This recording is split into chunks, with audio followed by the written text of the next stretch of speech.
Tonight, we bring you a double header. It's like the first couple weeks of Monday Night Football. You finish up the first game, you're kind of sad it's over, and then you're like, wait, there's a second one. There's a second show tonight as well. That's exactly what Dan and I are bringing you. Another damn fantasy podcast. First, talking running backs, top 15, and then we go right into the Rumbles of Red. A best ball summer, 2 hours, 2 shows, 2 great hosts, and you're going to need more than 2 beers to get through this one.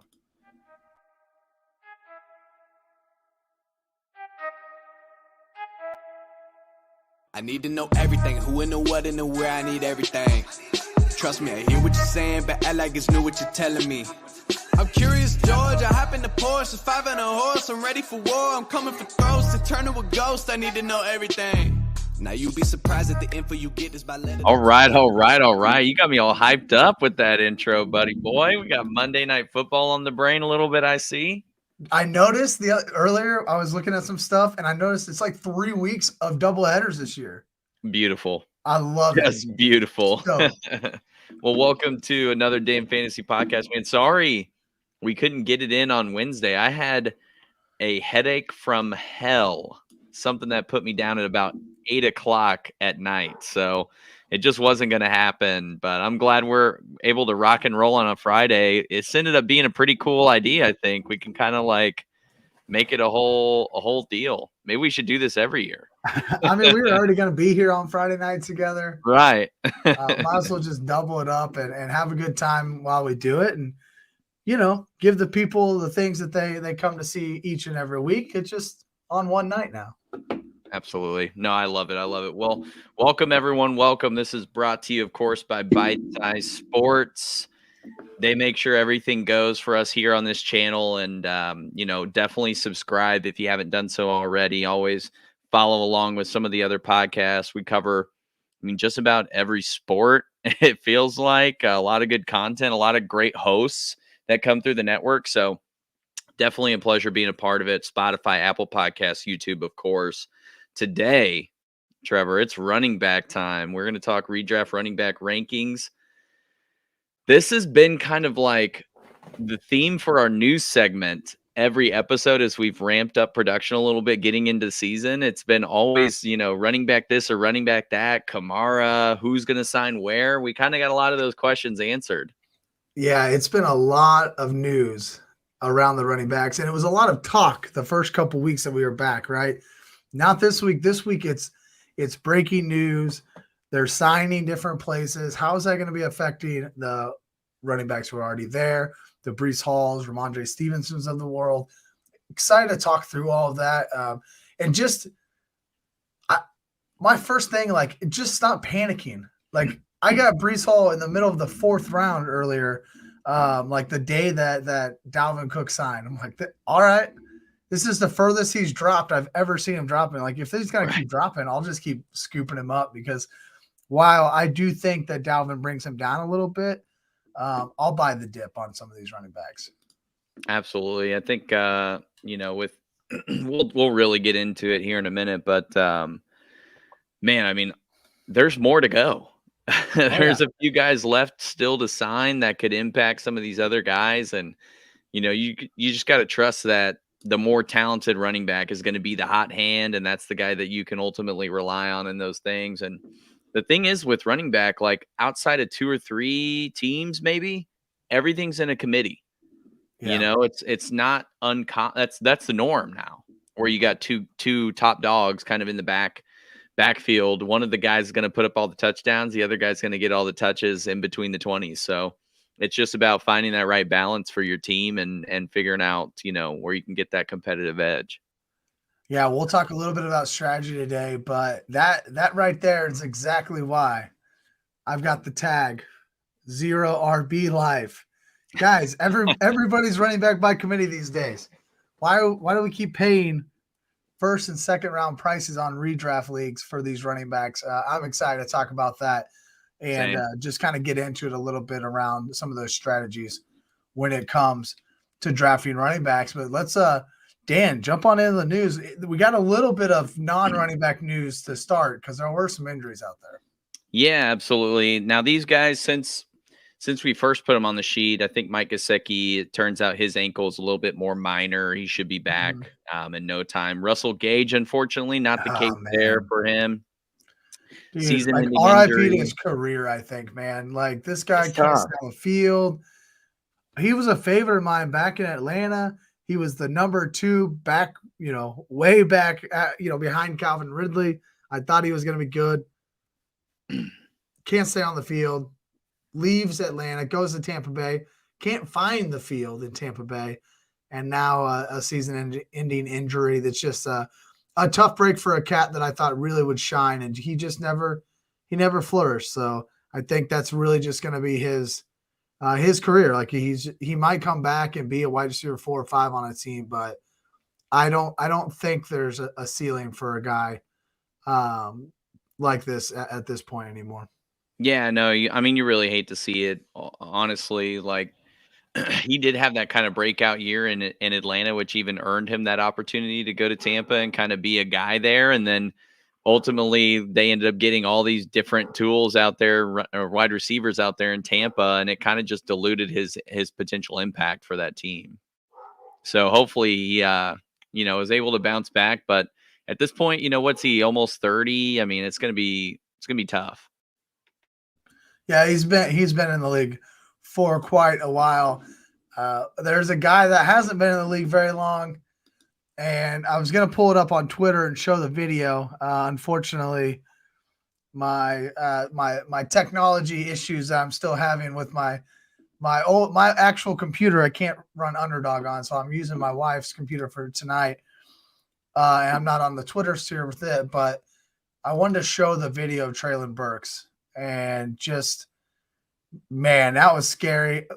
Great news. I mean, I think it's great news. Things considered. Right. Like, I think it's great news. What is it, LCL, sprain, or strain, or whatever you do to ligaments, right? Like, not a tear. LCL, no tears, no reconstructive surgery. Really dodged a bullet there. It just looked awkward. Now, the video was so far away, you couldn't see too much, but you saw him come up and go straight back down. Oh, man, I just feared it was going to be season injury. I'm so happy it wasn't.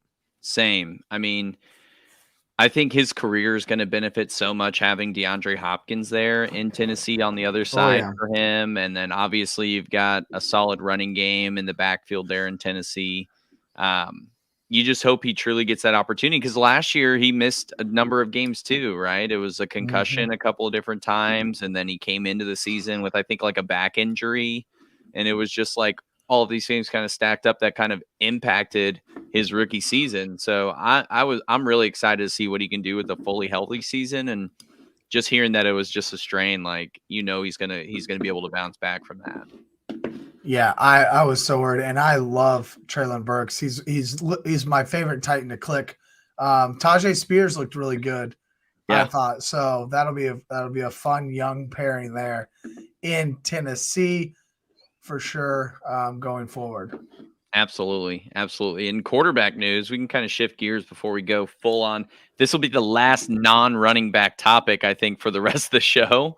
So we'll shift gears to the quarterback side of things. Your boy, Anthony Richardson, gets announced as the QB1 in Indy, and then Sam Howell got announced today. He will be the Commanders' Week 1 starter officially. I think that's some pretty big news. I think a lot of people expected that to happen in Washington. But the fact that Rivera's already he came out and said something about Brissett a week or two ago. He was like, yeah, but Brissett's not far behind or something. I'm like, don't do that. Don't do that. Just, come on. Come on, Ronnie. Come on, Riverboat Ron. Don't lie give it to Hal. Give him a chance. I'm stoked to see what he can do. Yeah, and that's what I think we've talked about that before. Like, I love when teams just give the quarterbacks the reins, give them the opportunity, let them run with it, see what you got. It doesn't work for everyone. You got the Jordan Loves, the Patrick Mahomes, some of these quarterbacks that you expect to be great or that we know that are great. Jalen Hurts sat for most of his first year. So it definitely helps to sit for a while. I do see some gains with that, but man, if I can get Anthony Richardson out there for 18 weeks, hell yeah. Oh yeah, you're loving He's that. moving up my redraft boards for sure if I know he's out there 18 weeks. Especially if you had your rookie dynasty draft, maybe you got a good deal on him. They went with some of the other quarterbacks first, or Bijan. Like, you're feeling good about that right now. Or even if it was Absolutely a love it. dynasty startup, full-on startup draft, like you're feeling good about that for sure. You know you're getting him later. All right, let's All get right. running backs. Running back time. We'll go and start with the signings that I'm sure everyone's aware of by now. When we first were supposed to do the show, they were a little bit more fresh, It was like but right when it Dalvin was Cook's a happening. Jet. Huh? It was like right when it was happening. It felt like. Yeah, it was like, man, it's hot, it's fresh. But right now, everyone knows, right? The contracts are officially signed at this point. It was like reported at that time. Now it's official. Dalvin Cook is a Jet. Ezekiel Elliott is a Patriot. Zeke rocking the number 15 from his OSU days. So he'll get that opportunity out there in New England. What do you think this means for Brees Hall and Ramondre? I know we kind of alluded to it a little bit about how we felt, but like, what are your thoughts there? Because I know you're big on Ramondre. I'm big on Ramondre personally. Yeah. And then you got Brees coming off the ACL. Yeah, and I'll even go even more in depth on Ramondre a little bit during our rankings because I have him pretty high still, and I did not move Ramondre at all. And the reason being is, look, I know Zeke's coming in here, but I saw Zeke play football last year. I think Zeke is dust. I think he's going to come in and be like a bulldozer. He's going to get 1 or 2 yard carries. Maybe take some goal line work that kind of could be an issue, but I'm not worried about that at all. Now, Brees Hall and Dalvin Cook, I mean, that's going to be a true 1A, 1B, I think, running back by committee. Now, I think both of them can definitely, help your fantasy football team. Ramondre coming off the injury, Dalvin Cook's coming off a little bit of an injury. I think Dalvin probably, if I was to like, if you said put money somewhere, and if I wanted to gamble a little bit and not just play the safe route, I would say towards the back end of the fantasy football season, Dalvin starts to taper off a little bit. He's older.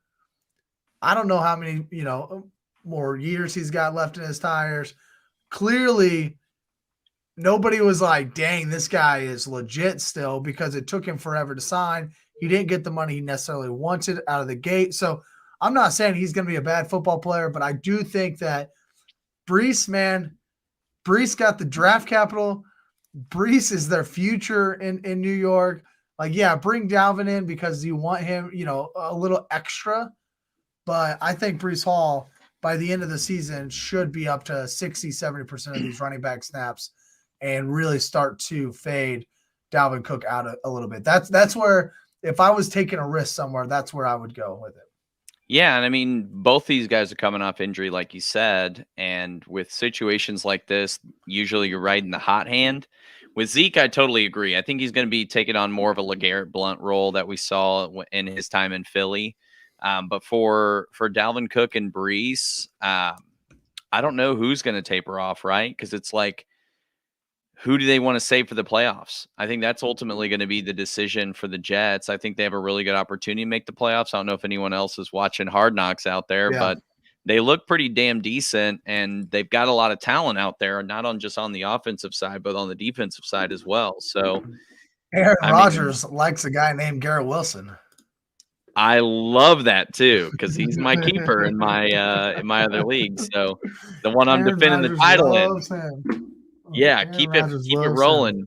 Number 8 needs to keep connecting with number 17. So, yeah, I mean, Dalvin Cook, we'll see kind of what happens with him. It's really going to be maybe Brees is the guy they shoulder the load with for the majority of the season and save Dalvin for the playoffs since he is the older back. I mean, we saw a similar situation in Kansas City with Jerick McKinnon and how the Chiefs kind of like rode Clyde Edwards-Helaire until the postseason. So, I mean, we'll see kind of what happens with that, but I think it's a toss up. I think you're not going to make a bad decision drafting either one of these guys. I think they're both going to get their touches and be efficient.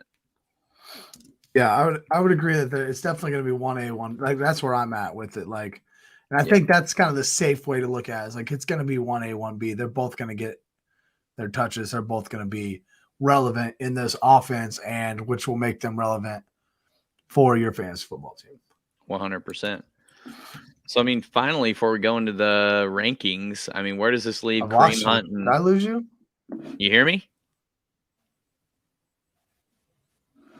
I still see you. Uh-oh. I don't know if I lost you or if everybody lost you. Check. Oh, there he is. I'm here. I haven't lost any connection. You're in and out now. Uh-oh. Oh, man. You are in and out.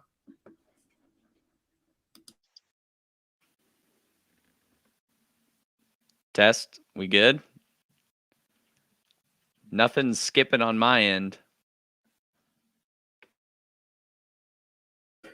I found out it's connecting to Haley's phone. So I just threw it off. So sorry about that. Okay. I was like, I'm not losing anything over here. I'm like, I don't hear you at all anymore. Yeah, I just didn't hear you here. So everybody else. You got to love the Bluetooth, right, baby. You got to love the technology. Let's jump on in to the running backs, and I'll see if I can't figure this out. You still got me?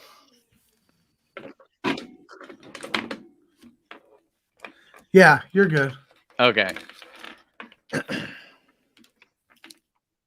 right, we can jump on into the running back tiers. I mean, man, that was so weird. She said that it sounded like she was on the phone with you at that time. I'm like, what the heck? She was like, what's going on here? She's trying to listen to some music, and Dan's coming through telling me about running backs. These Apple products, man. They all connect to each other. It all throws everything off. They're talking too much. Yeah. All right. Lee says before we go to the running backs, Young looks lost in Carolina. I think that, I think Bryce Young and CJ Stroud both are going to be in tough spots this year. I don't know that I've seen guys that we really have to be just patient with. Yeah. Like Richardson, he's going to be different because he can utilize his legs. So he's so athletic and so fast. That just like Justin Fields and Jalen Hurts to an extent his rookie year. Like they're going to be great because they can do those kind of things. Young and Stroud are more pocket passers. And so it might take them a minute. And they're on bad football teams. So that's also going to take them a minute. So just be patient with those guys. Yeah, that's one of those things where I'm not putting a ton of stock into them this year for sure, at least. I mean, in a redraft format, I don't see any situation that would lead to me taking them in the draft. Like maybe if they start to pop off in the regular season, I scoop them on a waiver or something like that. But there's no scenario that I see playing out where they're on my squad after that 15-round draft is over. Yeah, absolutely. I agree with that. And we will also really dive into those quarterbacks just a couple days at this point. Yeah, I know. It's gonna be right around the corner, man. That will be great. All right, let's start at the top this week. Yeah, we start in tier 1. Yeah, I'll let you start first because I got an extra guy in my tier 1 that I'll kind of mention. Yeah, I mean, the guy that you mentioned, I don't think he's far off. I just think for PPR, I'll let you kind of talk about it. But anyway, my tier 1 are the two guys that are going in the top 5 of most redraft leagues, top 6 or 7 in most redraft leagues, and it's Eckler and Christian McCaffrey. Now, the difficult part for me was figuring out who I'm going to put at number 1. Because I think both of these guys have the perfect game. They don't have really that RB2 that I think is going to cut into a lot of their touches. And they catch a lot of passes and score a lot of touchdowns. So, I mean, that's obviously huge for fantasy football, right? Christian McCaffrey had injury concerns in the past. That's something that I think he kind of washed away this past season. He was able to have a relatively healthy season. The thing that is giving me the edge to Eckler is the fact that he is on a contract year 1. That's the first point. Second point is the fact that he has a more talented quarterback. Now, Brock Purdy's coming off that elbow injury. We don't know what's going to go on with him. We don't know if Trey Lance is going to be the guy out there or what the situation is. If Brock Purdy, for whatever reason, is not ready to go for the first couple weeks. And I just don't trust that Christian McCaffrey is going to get a quality passing game, at least not anything strong enough or comparable to what Eckler is going to get in LA. And they love to throw the ball to him. They love to run the ball to him inside the 10, inside the 5. That's why he was able to put up 20 touchdowns last year. So Eckler's got to be my number one guy this year. Yeah, and I don't think there's much argument with that at all. I think both guys are safe picks.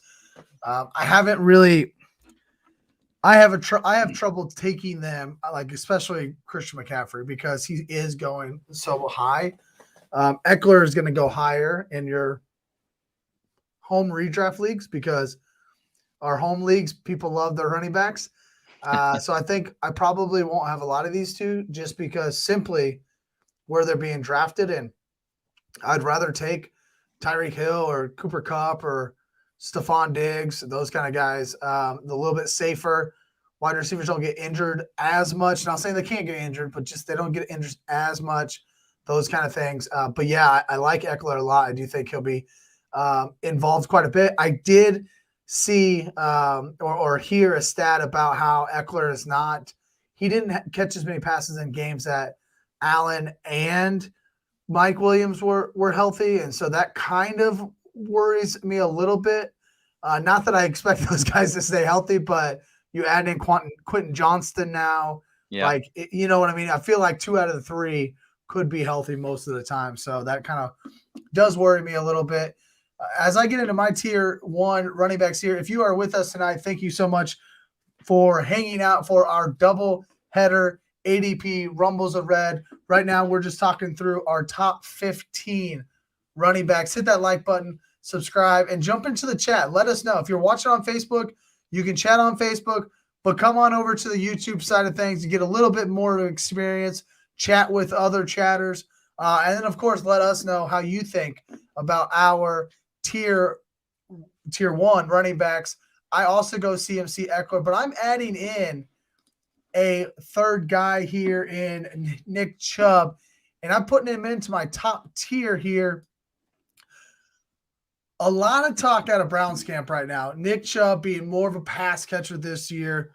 Obviously, we all know Kareem Hunt has moved on. He leaves behind 38.5% snap share. So there's a lot of snaps out there that Nick Chubb wasn't getting. Now, they played, a couple times together, but it wasn't like they played them both at the same time often.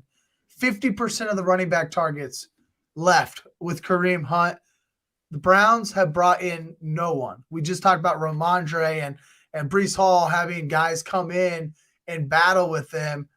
That didn't happen in Cleveland. Nobody's there to take this Hunt role. Jerome Ford, a guy that we thought might be doing it, he's been battling injury during the preseason, so it doesn't really seem like he's going to at least have an initial impact on this team. The team keeps talking about Chubb being the Kareem Hunt and the Nick Chubb. So that's pretty awesome. It seems like he potentially is going to have a lot of volume this year. He's not going to take all of everything that Hunt had last year. Hunt, 35 catches, 210 yards, one receiving touchdown last year.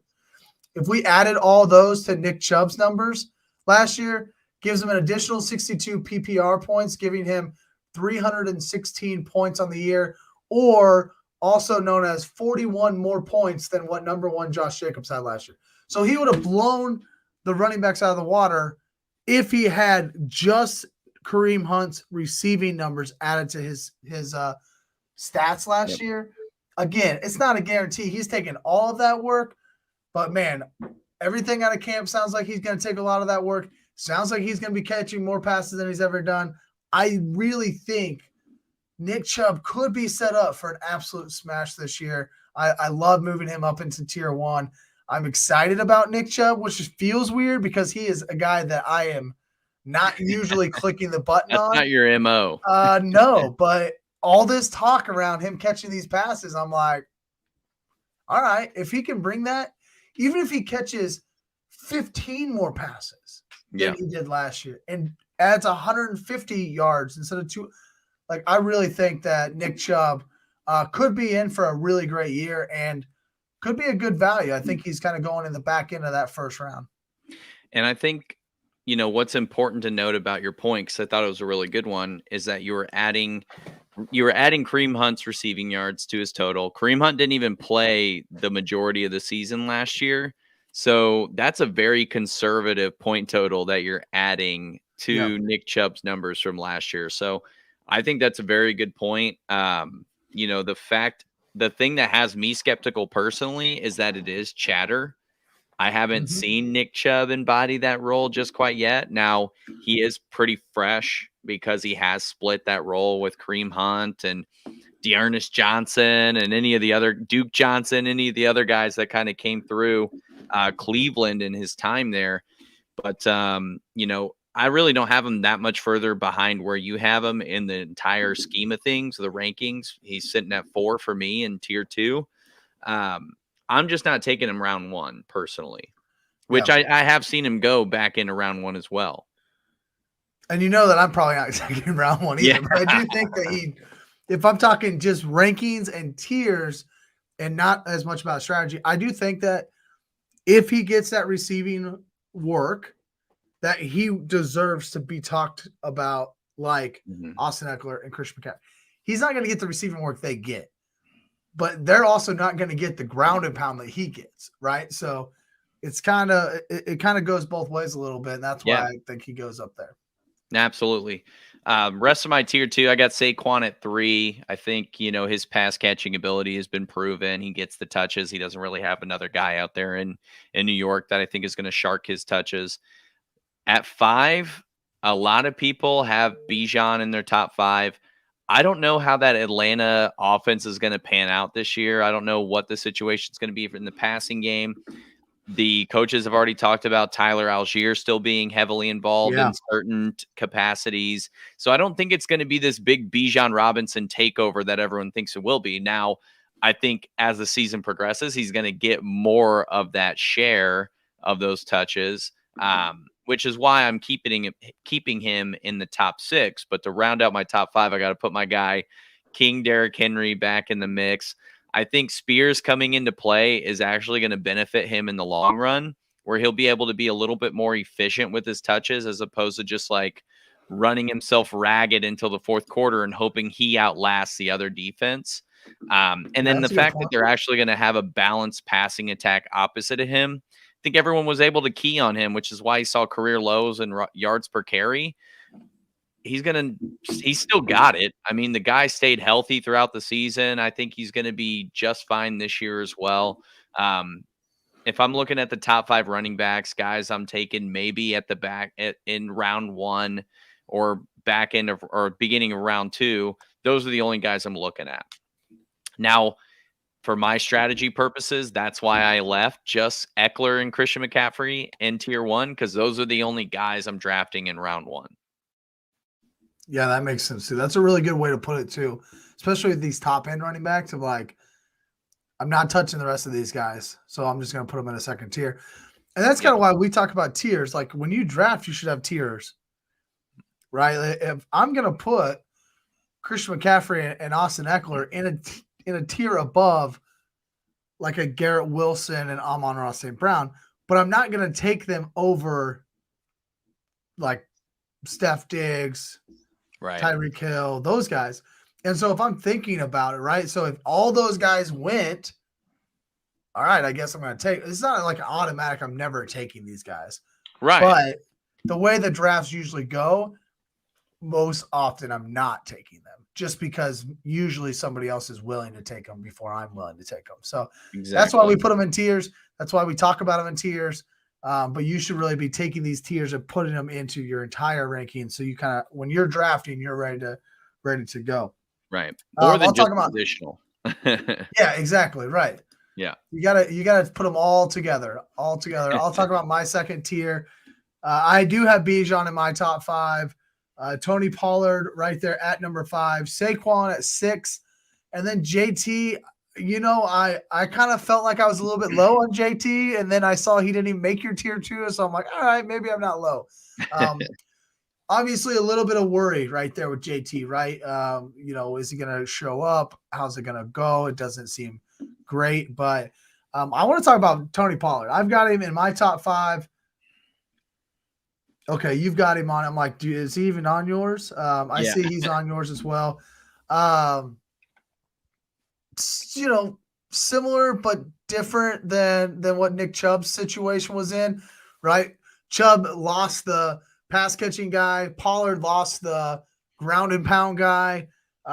He was already that catching, that passing down back. And I really thought he started to dominate last year. I just thought that he showed up and he was so athletic and he really dominated some football games.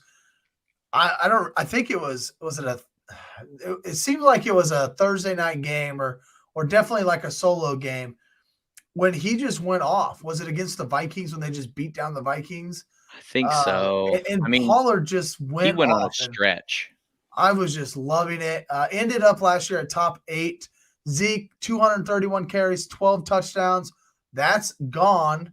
That makes me love Pollard even more, right? Because they didn't bring anybody in either.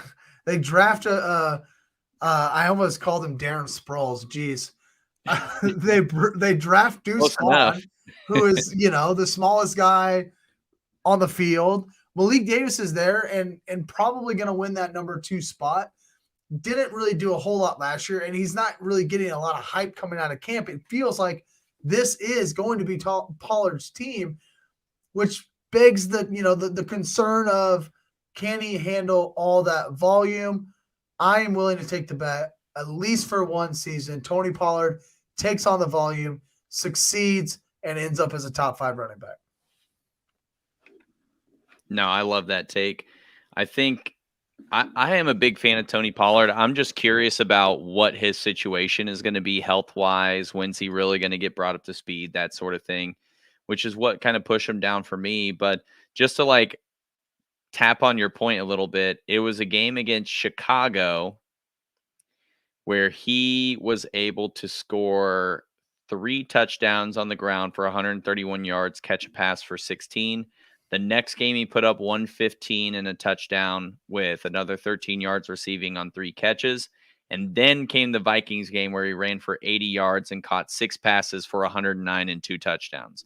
So, I mean, the dude is explosive, just like you said, super athletic. And I think there's a reason why, he's going to be highly touted this year. He's going to be highly sought after. And, Deuce Vaughn, I don't think is going to take a ton from him once he gets brought into the mix. It's just a matter of when is that going to happen, which is why I have him in tier 3 personally. Jonathan Taylor, we got question marks there. That's why I shifted him down to tier 3. Same with Pollard. And then Aaron Jones. I think Aaron Jones is the one guy that I am still really high on, despite his age and the emergence of AJ Dillon. I just don't know that those situations are going to impact him a ton. And I think Jordan Love is going to lean on those veteran players in this offense early on. And Aaron Jones has proven he's one of those guys that can catch passes and kind of do it all. He's like that multi-use guy. So if we're looking at some of the other running backs, and I can talk about some of these other guys later, but Aaron Jones is really the beginning of those round 3 through 6 running backs that I would kind of look at. Yeah, he could end up being, he could be your RB1 if you want to wait 3 rounds and get him in the 4th round. If he stays healthy, he stayed healthy for 17 games last year. If he stays healthy again all year, being, Jordan Love's kind of outlet all year long, catching those passes, I really think that it might not be a bad strategy to, maybe you get the front end and you go Jamar Chase and Devontae Smith and Mark Andrews, and then, you turns around, or not Mark. It comes back around back into the 4th. And it comes the back end of the 4th, and Aaron Jones is still sitting there at the back end of the 4th. Usually that's the dead spot. That's the, for running backs. And I'm going to kind of talk a little bit later about that's kind of one of the reasons why I don't have a lot of Aaron Jones. I love the wide receivers in round 4. But if that's going to be the strategy you go in because you just got 2 solid wide receivers, maybe 3 solid wide receivers. Yeah. And now you're ready to take a stab at a guy like Aaron Jones, who absolutely has a RB1 style of ceiling. He could be a top 5 running back for sure. Like he has that potential. Oh, he can pop and that's off what at you're any looking time. for. That's what you're looking for at that range. 100%. I'll talk about my tier 3 here. I got Ramondre here starting off tier 3. He's sitting at RB8 for me. Your boy Derrick Henry, I got him down at RB9. I went back last year. I thought, man, is that the same? Literally the same spot. Had him at RB9 last year. Shame on me. He ended up as like RB2 or 3. Yeah, he was top. He was top 4 at least. Yeah, but don't worry. He's got Tajay Spears behind him now. I think they're going to use him even less again. That's always my argument with Derrick Henry. It's worked 1 year and it hasn't worked any others. So I just don't, I'm not a big guy. I'm not a big Derrick Henry fan, but another guy that they're talking about potentially catching more passes. Aaron Jones here, top 10. And then Joe Mixon, I do have up there at number 11, especially now that he's re-signed and he's got it seems like his off the field issues are kind of being, taken care of. So I put him back up there in 11. But real quick on Ramondre, we talked about Zeke early in the show. We talked about him leaving Dallas, and now he's in New England. I had zero concerns here with Zeke in New England. I think that if you were to take any of these running backs that were out there and available, Zeke landing in New England is the best case scenario for Ramondre. If you were to say they're getting a running back, you don't have that choice. What running back do you want? I would have absolutely taken Zeke because Fournette, Hunt, Dalvin Cook, all outside guys catching passes, get out in space type of guys, which is what Ramondre wants to do. Zeke is not going to be that guy. Ramondre, the RB7 last year, only had 6 touchdowns. I think, after seeing his talent beat out Damian Harris last year, he'll easily crush Zeke this year. Zeke can vulture the goal line touchdowns. That's fine. I don't think that hurts Stevenson overall. I think that he has the talent, and I think that he has the ceiling to get up to double-digit touchdowns and really potentially start to look like guys like Aaron Jones that you just spoke about when he was kind of really in his prime, Alvin Kamara, some of those style of running backs that you just want to get them out in space and let them do their thing. Ramondre's that dude, and I'm just not worried about Zeke. Zeke can vulture whatever goal line touchdowns he wants. Who else is going to score touchdowns on this team? Yeah, I mean, that's a great point. You're going to throw to Juju? Come on. 3 touchdowns last year. The guy barely touched 1,000 yards with the best quarterback in the league. Yeah. So I'm not worried. This team is going to be built on this running game, the screen game, the short passing game, and that defense. And so give me Ramondre, baby. I'm stoked for Ramondre this year. Yeah, Ramondre's stock took a little hit for me. I don't know. I kind of see where you're coming from, right? He didn't score a ton of touchdowns last year anyway. So what is that even going to hurt? He was mostly catching passes, getting yards, putting up the big plays, those kinds of things. And he did beat out Damian Harris. So, I mean, he's a very talented back.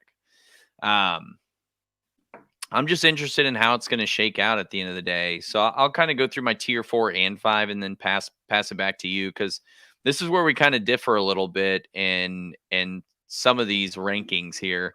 Yeah. So to round out my top 10, I have Alvin Kamara. I still think he's got the talent, especially with Derek Carr coming into town. It's going to be a lot better for him. He's missing the first 3 games. I think that's a big hindrance on his overall value. But once he comes back, what I saw in that preseason game against the Chiefs, he was running really well between the tackles and he was making things happen in space still. So I'm not concerned with his overall talent level and what he can do. And I think he is a quarterback that's going to get him the ball a little bit more effectively and efficiently than what he had in the past couple seasons. And the 3 games doesn't really bother you in terms of the thing is, it's 3 games, and we're looking at tier 4, right? This is like where I'm putting Kamara because at this point in the draft, you're more than likely. I'll even just explain it this way because I drafted him in one of my leagues. So I took on a 0 RB strategy. That's right, 0 RB life. Yep, you already know that's the way we live out here. And I went Cooper Kupp, CeeDee Lamb, Patrick Mahomes round 3. This is a 12-man redraft. Scooped up a couple more receivers, and then Kamara was the first running back I took in like round 5, right? All of these other guys were pretty much gone. Dalvin Cook hadn't signed yet. Josh Jacobs is in my tier 4 as well as Dalvin Cook. And then I've got Mixon, Etienne, and Najee Harris to round out my top 15. A lot of these guys are gone. So the reason why I'm ranking my tiers in this way is about the price that you're paying for these guys as well, because I think that really matters along with just their overall talent level. Najee's going to be the guy. Etienne, I think, is still going to be a top 15 type of back at the end of the day, but his stock is going to be hit with, I think Tank Bigsby is in line for some more touches out there in Jacksonville. I don't think they want to run him ragged the way that they did before. Joe Mixon, I don't know what's going on with him. His legal situation got resolved earlier today. But does that mean he won't get suspended? I don't know what that looks like for him. True. And so with Kamara, I just feel like his talent is there. The 3-game suspension, that's something that's going to be a little bit impactful. But if you can strategize things the right way, the rest of your team is going to carry that core of players until he comes back. And 3 games is nothing. Like if you go 1-2 to start your league, that's not a death sentence by any means. And if you get a caliber of player like Kamara back, we saw what happened when DeAndre Hopkins came back from his suspension. It was a resurgence for people that had those first 6 games. They had to wait 6 weeks. Yeah. If you go 3-3 and then you get a guy like DeAndre Hopkins coming back who's putting up 20 to 25 points a week for the first couple weeks, like that's solid. That's amazing. Yeah, and I like that. And I have been trying to take him a lot more on Underdog and in Bestball because I've kind of thought I like this Saints offense. Like, I've never been a huge Derek Carr fan, but he's good enough and capable enough to make this offense go well. And I mean, you make a really good point. Like I'm sitting here thinking about like, dude, you could easily stream a couple running backs for a couple weeks and just figure it out, right? And then you're just sitting on it for 3 weeks. That's not bad. Now you're getting a top tier, top caliber type of running back in an offense that I personally believe in. Yeah. And I might have to move him up on rankings a little bit, man. Well, I feel that way about Ramondre after you were talking about him. Like, I don't know. I might shuffle Cook out, just kind of see what goes on there. But no, I mean, even if you just shuffle in Jamal Williams for a couple weeks, you know what I mean? Like, or Lee says Keandre Miller. Yeah. Now the problem, Miller is a little injured. He's a little banged up. Yeah. So I'm a little worried about him. But for sure, Jamal Williams either way. You can get Jamal later on. You could just double it. You could hit them both in your draft and see what happens once Kamara comes back, and you could just dump Miller or Williams in your redraft leagues if you need to. Right.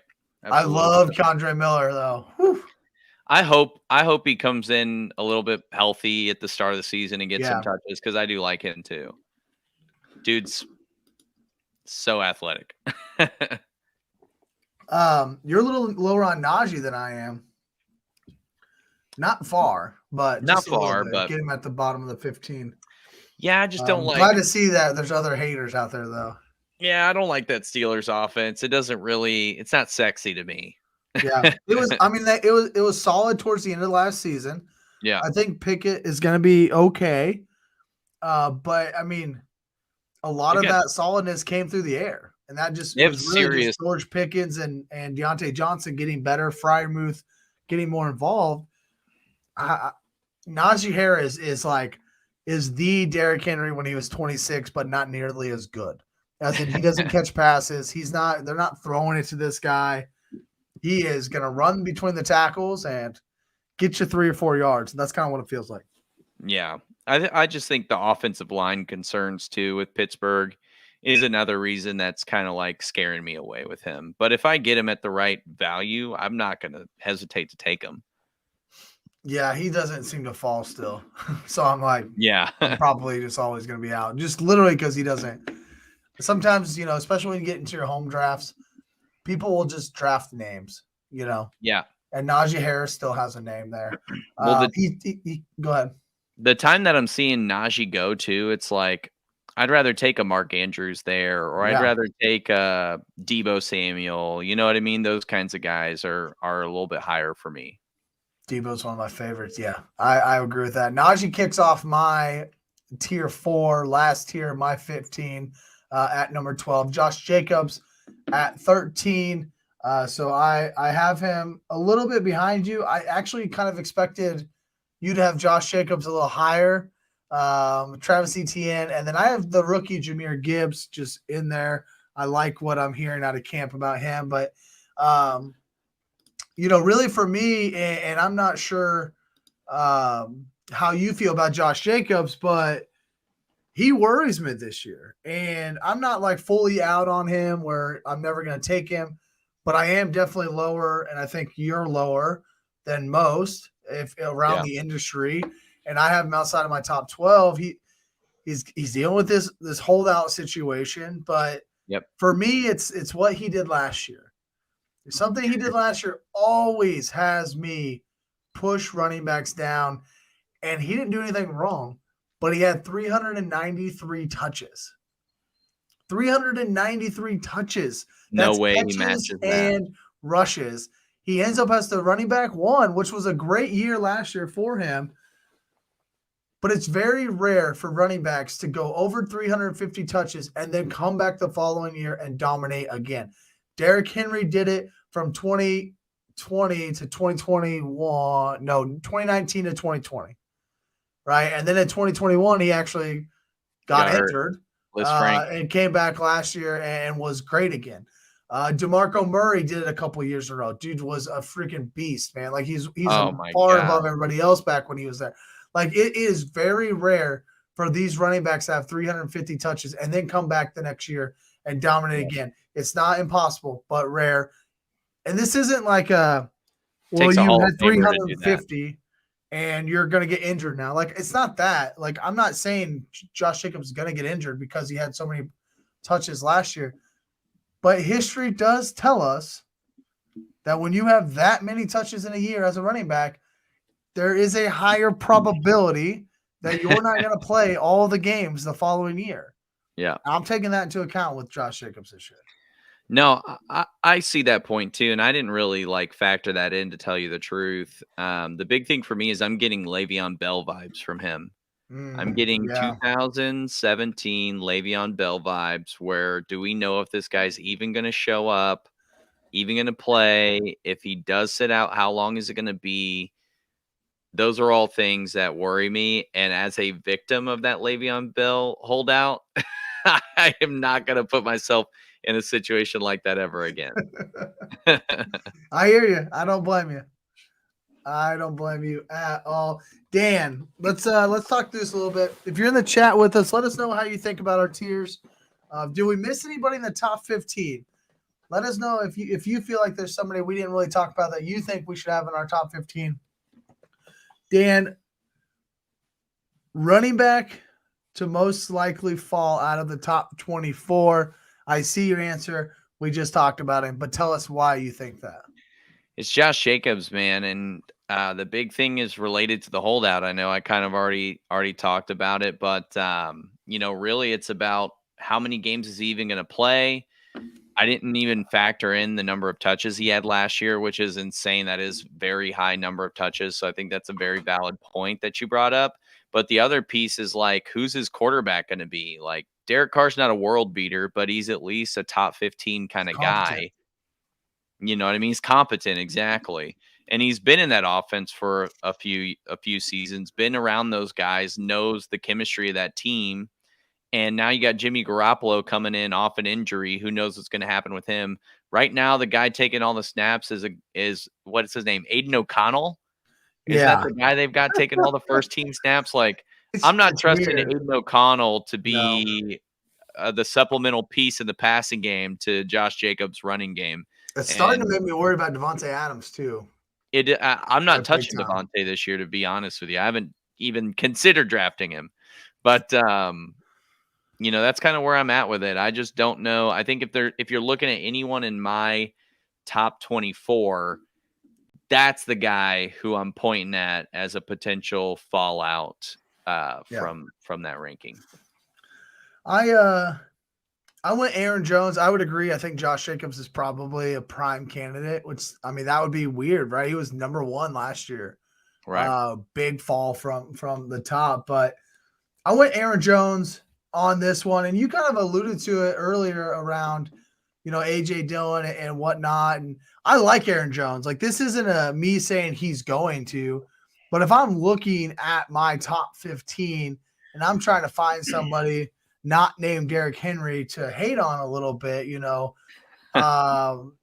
it is Aaron Jones. He is drafted right in that heart of the dead zone, the RB dead zone. We kind of talked about that. So I'm not necessarily taking him a lot.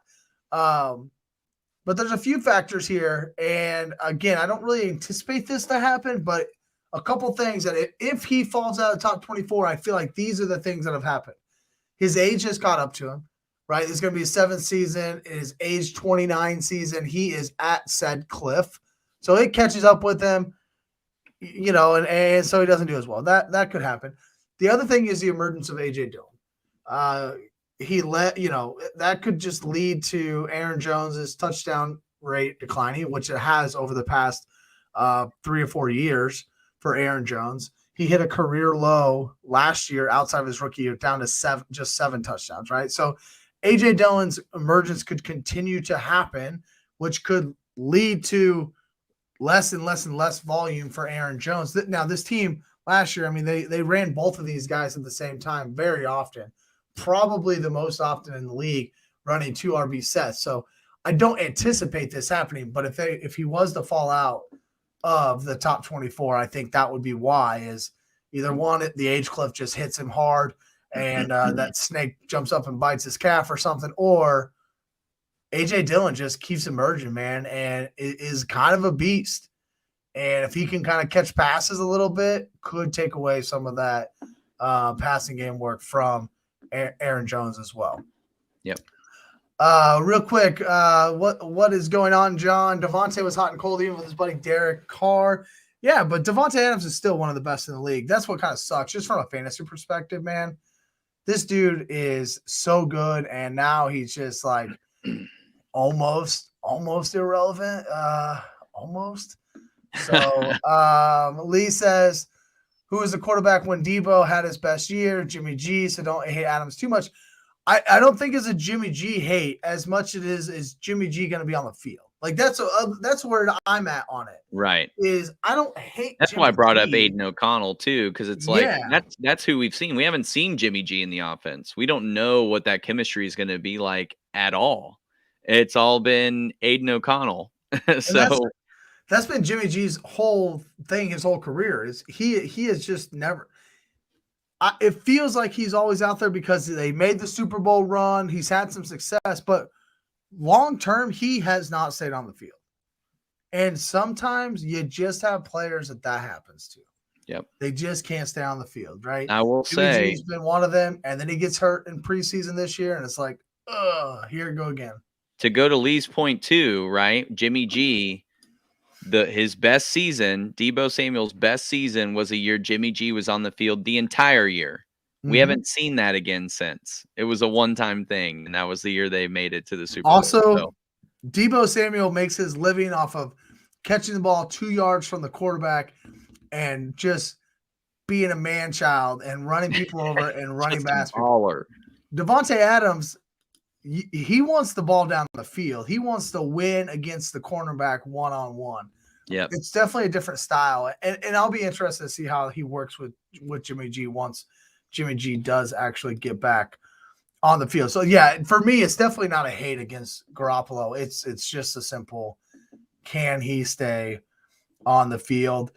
Dan, outside your top 15, you got a couple guys sitting out there.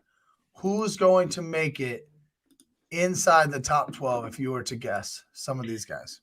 I got 3 guys pinned up here that are outside my top 15. Ramondre is a guy that I believe in, right? Oh yeah, Ramondre Stevens season. That's an easy one, I think. These other 2 guys, I think a lot of people are forgetting about Javonte Williams. He was on pace for a monster season last year before he tore his ACL out there in Denver. I think with him coming back, if he's able to be the person he was before he tore his ACL, because he did have a pretty brutal knee injury, if he's able to be that person again, there's not really another running back in Denver that's going to take touches from him. I think he has a really good chance, and he's getting drafted pretty late. So that's a guy that I'm kind of like, if I see him in round 4 or 5, I'm like, ooh, I'm getting kind of excited. You know what I mean? I'm ready to pounce on that guy. And then DeAndre Swift. I've seen DeAndre Swift go in like round 7, round 8, pretty late in a lot of these drafts. Yeah. And none of the other Eagles running backs are getting drafted ahead of him. I mean, if you're looking at it like Rashad Penny's their other guy, and then you got Boston Scott really late after that. There's going to be plenty for those running backs to do in Philadelphia. There's going to be a lot of touches that Miles Sanders is going to be handing over to these guys. And DeAndre Swift, I think this is the perfect offense for him from a pass catching perspective. Inside the 20, they like to run that tricky stuff, whether it's a play action or a little dump off or whatever the case might be. I really like DeAndre Swift this year. I'm a big fan of his. I like Swift. I like all these Philly running backs, really. Yeah. I'm a big fan of Penny if he can stay healthy. He's like round 8 or 9. Like you can, yeah. And he could be the RB1 if something goes down with Swift. Bingo. You know, you're giving yourself an option as an RB1 and you're getting him that late. I just got an alert. One of my slow drafts, I had like 10 minutes left. So I started figuring out who I was going to draft. I'm going to take one Ty Chandler of the Minnesota Vikings. In round 16, it's pretty late. And I only have 3 running backs so far, so you just better start stacking them up. R.I.P. to my running back room. All right, I put down here Javonte Williams as well. I like Javonte Williams. You kind of alluded to it. Alvin Kamara, somebody that you talked a lot about. I don't have in my top 15 right now. Maybe I need to move him up to my top 15. And then J.K. Dobbins coming back from an injury. I think it was end of last week showing up. So I was excited about that. Yep. I'm just really high on this Ravens offense. And, you know, I really hope Todd Monken doesn't just, you know, make me eat my words all season long. But I am really high on this Ravens offense. I obviously talked about my Mark Andrews thoughts and ideals for this season. Yep. Go back 2 weeks and take a listen to Dan and I discuss, you know, our top 12 tight ends and where we have Mark Andrews and why I love him so much this year. So, but this Ravens offense I like a lot. I don't think you'll be surprised that I definitely have Lamar Jackson up there in my top 5. It's just where I'm at right now. And J.K. Dobbins is one of those guys, man. I'm like, I don't have him ranked high, but if it goes the way I think it could go, I think this Ravens offense could go, and I think Dobbins could end up as a top 12 running back. No, I'm with you. I like Dobbins a lot. I think he's got a lot of potential to come right back in. My big question for him coming in is like, when is he going to get off the pup? When is he going to get off the pup? And they finally pulled the plug on him, got him out there. So I'm back on the Dobbins train. I think he's going to be hungry too, because he's searching for some contract money.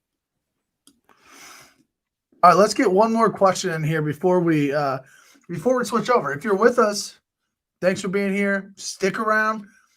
We're gonna do an underdog best ball draft here in a little bit.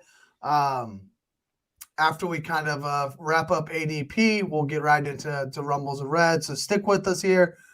But before we get out of here on the ADP side of things, let's talk 2 more things, Dan. Let's talk about our favorite running backs to draft via their ADP, And then let's just touch briefly on strategy, because I know that we both kind of have a similar strategy when we come to drafting, but and we can definitely continue to talk strategy even into Rumbles of Red. But let's just touch briefly on running back draft strategy. But first, your favorite running back to draft per ADP. Yeah, man. For me, it's DeAndre Swift. I kind of already talked about it, so I won't spend too much time on it. But basically, you're picking him up in like round 7, round 8 is when you can get him in a 10-man redraft or a 12-man redraft, even. We're talking about, in my opinion, an RB1A kind of guy because everyone's in a committee now. I think that A and that B is super important, even more so. This is a guy that's going to get touches, not just in one certain area. He's going to get red zone touches. He's going to get touches in between the 20s. He's going to get all the third down touches, most likely, in that Philly offense. I think that makes him a very dynamic play. And a guy for our strategy, you and I, we kind of employ that RB0 strategy. We'll talk about that in a minute. But, for us, that's a huge, huge add because we can pretty much build out our entire receiver core, grab a tight end, grab a quarterback before we even focus on running back. Maybe we grab one of those guys in round 6 and we come back around and Swift's right there. So I'm a big fan of Swift where he's at ADP wise.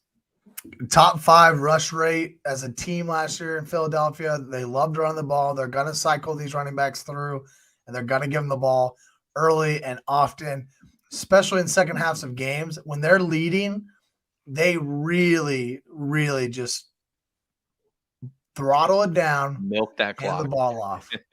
And they don't care who the running back is. They're just going to hand it off and go. So, yeah, I like that quite a bit there with DeAndre Swift. I'll throw in Rashad Penny in there as well because I think, get him another couple rounds later. Either one of those two. If you miss on Swift, I'm not saying – like I would take Swift over Penny every time.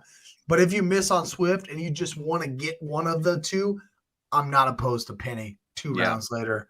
My favorite running back right now based on ADP is A.J. Dillon. I talked about Aaron Jones earlier, potentially having that, fail this year. And a lot of it's because of A.J. Dillon. 45% snap share last year, which was up from 40% the year prior. And the year prior, Aaron Jones missed some time. He didn't miss any time last year, and A.J. Dillon still increased his own playing time. Packers used a lot of 2 RB sets. I think they're going to do that again, especially with the younger quarterback this year. Dillon, he's not a running back that I necessarily target. He's not a pass catching running back. That's just not my MO. But he is being drafted in the 8th round of ESPN, and he does have RB1 type vibes if something were to go wrong with Aaron Jones. So when deploying that 0 RB strategy, I'm looking for guys such as DeAndre Swift, such as AJ Dillon, guys you can get in round 7, 8, 9 that could be the RB1 on their team should something happen to the other guys. You get them at a discount compared to an Aaron Jones. So I like that. And he has standalone flex value, right? Like I think DeAndre Swift, you can put DeAndre Swift in your flex if you need to. But if something goes wrong with Penny, now Swift goes way up, right? Because now he's getting all that work. Same thing with Aaron Jones in the 8th round. I like that quite a bit. Do you guys have any thoughts on the Dolphins running backs, Dan?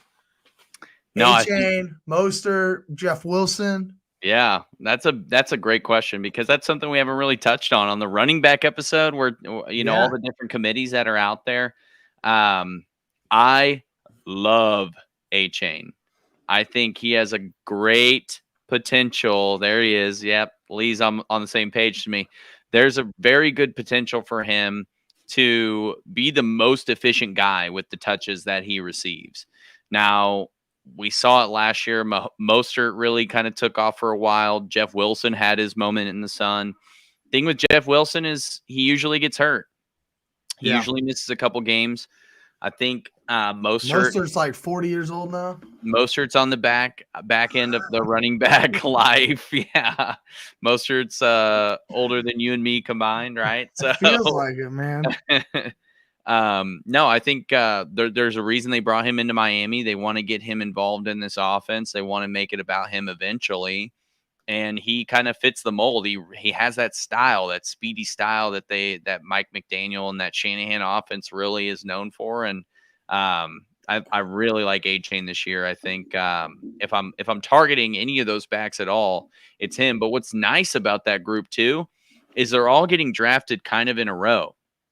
It's like Wilson, A-Chain, Mostert, and they're within like a 10 ADP range. You know what I mean? As far as like draft positions go. So like once one of them goes, the other two are going to fly off the board pretty quick. And for me, I'm going A-Chain first. Yeah, I love A-Chain. I have right now in Bestball, because I have not drafted any redrafts quite yet.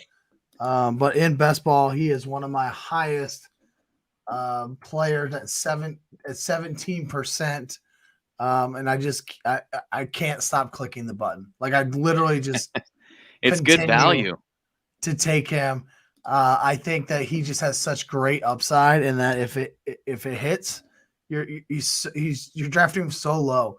I was trying to figure out if I could find him on ESPN's ADP. It's not necessarily the best platform to kind of look up ADPs.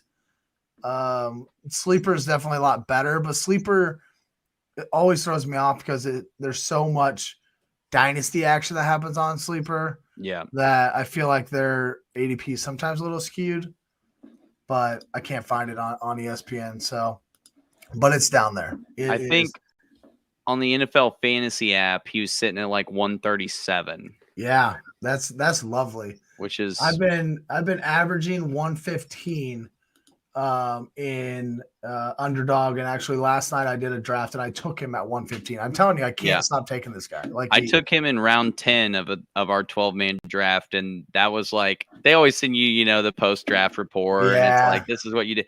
They're like, you reached on him here. This was your biggest reach. I was like, get out of here.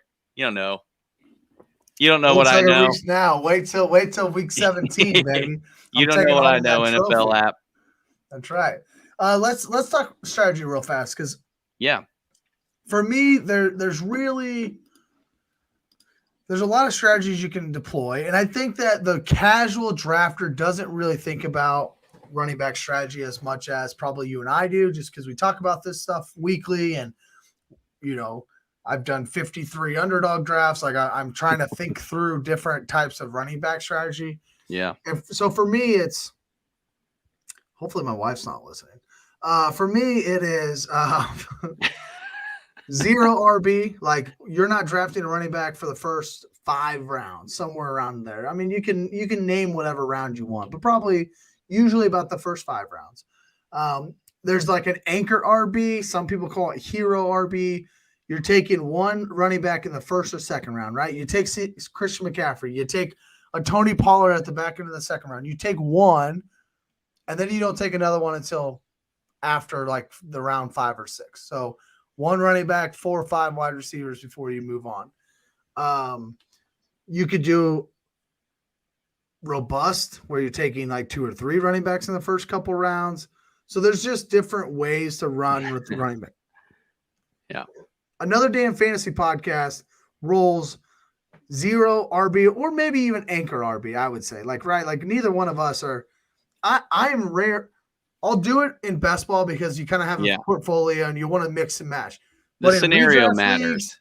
In redraft leagues, I'm not touching a second running back before round 6. It's just not happening. Yeah.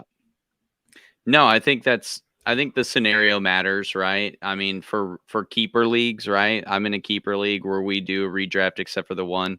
I know I'm keeping Garrett Wilson later, so maybe I do draft a running back a little bit earlier in that scenario. And I think you're getting a first round wide receiver in like the 12th round. In like the 12th, exactly. So I know, like, hey, I'll probably still draft a wide receiver round 1. That gives me 2 round 1, round 2 type of receivers. And then maybe on the back end, I grab Bijan or somebody like that. You know what I mean? Or in round 2 or an early round 2, maybe Saquon falls to me. Like those are strategies that you can lean on when the scenario kind of plays in your favor a little bit more. But, we talk about what we do, 0 RB. If I'm on the back end of a 12-man league and I'm looking at Derrick Henry and Diggs, maybe I'm grabbing both of those guys, and then it's wide receiver, tight end, quarterback before I even go to another running back. So, it's just a method that makes more sense. There's so many committees out there. You could end up drafting an RB1 for a team because another guy goes down, and it's because you waited 6 rounds to get that guy as opposed to, the guy that jumped on the day one starter. So there's all those scenarios that you got to kind of like play out in your head and use your context on what you've seen in previous seasons to understand, okay, there's going to be some RB1s that go down. There's going to be some guys that I can lean on and potential for them to break out as well. So it doesn't always have to be an injury. And those things always can play out in your favor, where it's like we saw with Algier last year, right? No one expected him to really come in and be the man. Everyone expected Cordarrelle Patterson to kind of continue what he did in 2021. Fast forward a few games later, and Algier's 1,000-yard rusher. So those are all things that, go with the receivers first. Just do it. Yeah. and I'll leave it with this. When you look at ADP right now, after round 6, so we're talking round 7 and more, Alexander Madison. This is per ESPN. Alexander Madison, Cam Akers, Isaiah Pacheco, Dalvin Cook, he'll move up. DeAndre Swift, Javonte Williams, J.K. Dobbins, A.J. Dillon we talked about tonight. You could do one of the Washington running backs and Brian Robinson or Antonio Gibson if you like one of those guys. Another pair I like. Right? So right there, I just named day one starters, 6 or 7 of them. Guys that have a absolute role in their offenses on day one. I think I skipped James Cook. He's going to be he's going to be RB1 in Buffalo. Cam Akers is going to be RB1 in Los Angeles. We know what Pacheco is. And the reason they're all going down here is because some of these offenses, either their passing volume is skyrocketed like the Rams, the Bills, and the Chiefs, right? Or there's so much volatility like Denver, Philadelphia, Green Bay, that you just don't know what's going to happen, so you're not willing to take them. So what we do with zero RB is we live in that volatility. Like, bring it on, baby. I'm going to get the studs at wide receiver. It allows me to get a stud running a quarterback or tight end, right? If I want to take Patrick Mahomes in the 3rd round, if I want to take Josh Allen or Jalen Hurts, I don't feel like I'm behind because I'm not taking running backs. I'm not going to take a tight end and a quarterback, by the way. That's just another strategy. But if I want to take Travis Kelce or Mark Andrews, great. And 4 wide receivers, sweet. Like, I'm feeling so good because most of the time you're playing 2 wide receivers plus a wide receiver in your flex. And, of course, you have to know your roster spots too, right? You have to know where that's at. But that's where I'm at. And that's why. It's because there's so many running backs in round 7 to 10 that you can feel really good about your running backs coming out of that draft. Absolutely. All right. Well, you want to switch over? Let's go do some drafting. Let's do it, dude. I'm pumped. Let's do it. So if you're with us now, give us a break. We're gonna take just a quick couple minutes of a break here. Get ourselves something to drink. Go grab yourself something to drink, and we'll be back. And we will get ready to do an underdog best ball draft. We will be jumping into Puppy, so it's a $5 draft. They dropped it on Monday, so come and join us there. If you're listening to the audio of this, thanks for being here. Appreciate y'all. Follow us on everything. Hit the like button on the audio stuff. Give us a 5-star review. If you're here with us live on YouTube or Facebook, bear with us as we will be right back.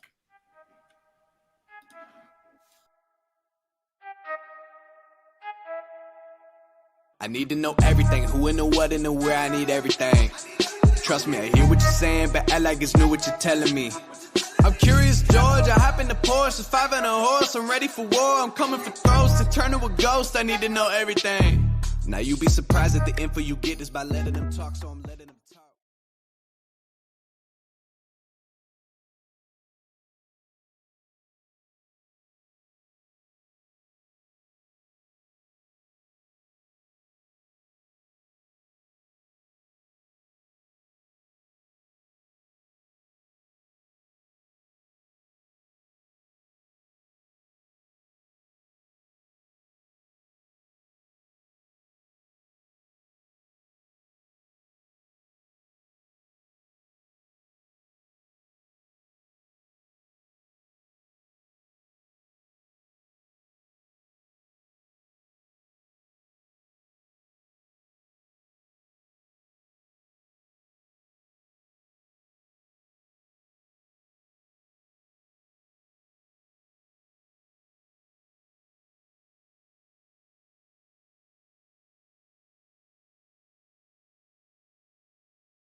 Tell them to bring me my money. To the Rumbles of Red, part 2 of tonight's stream.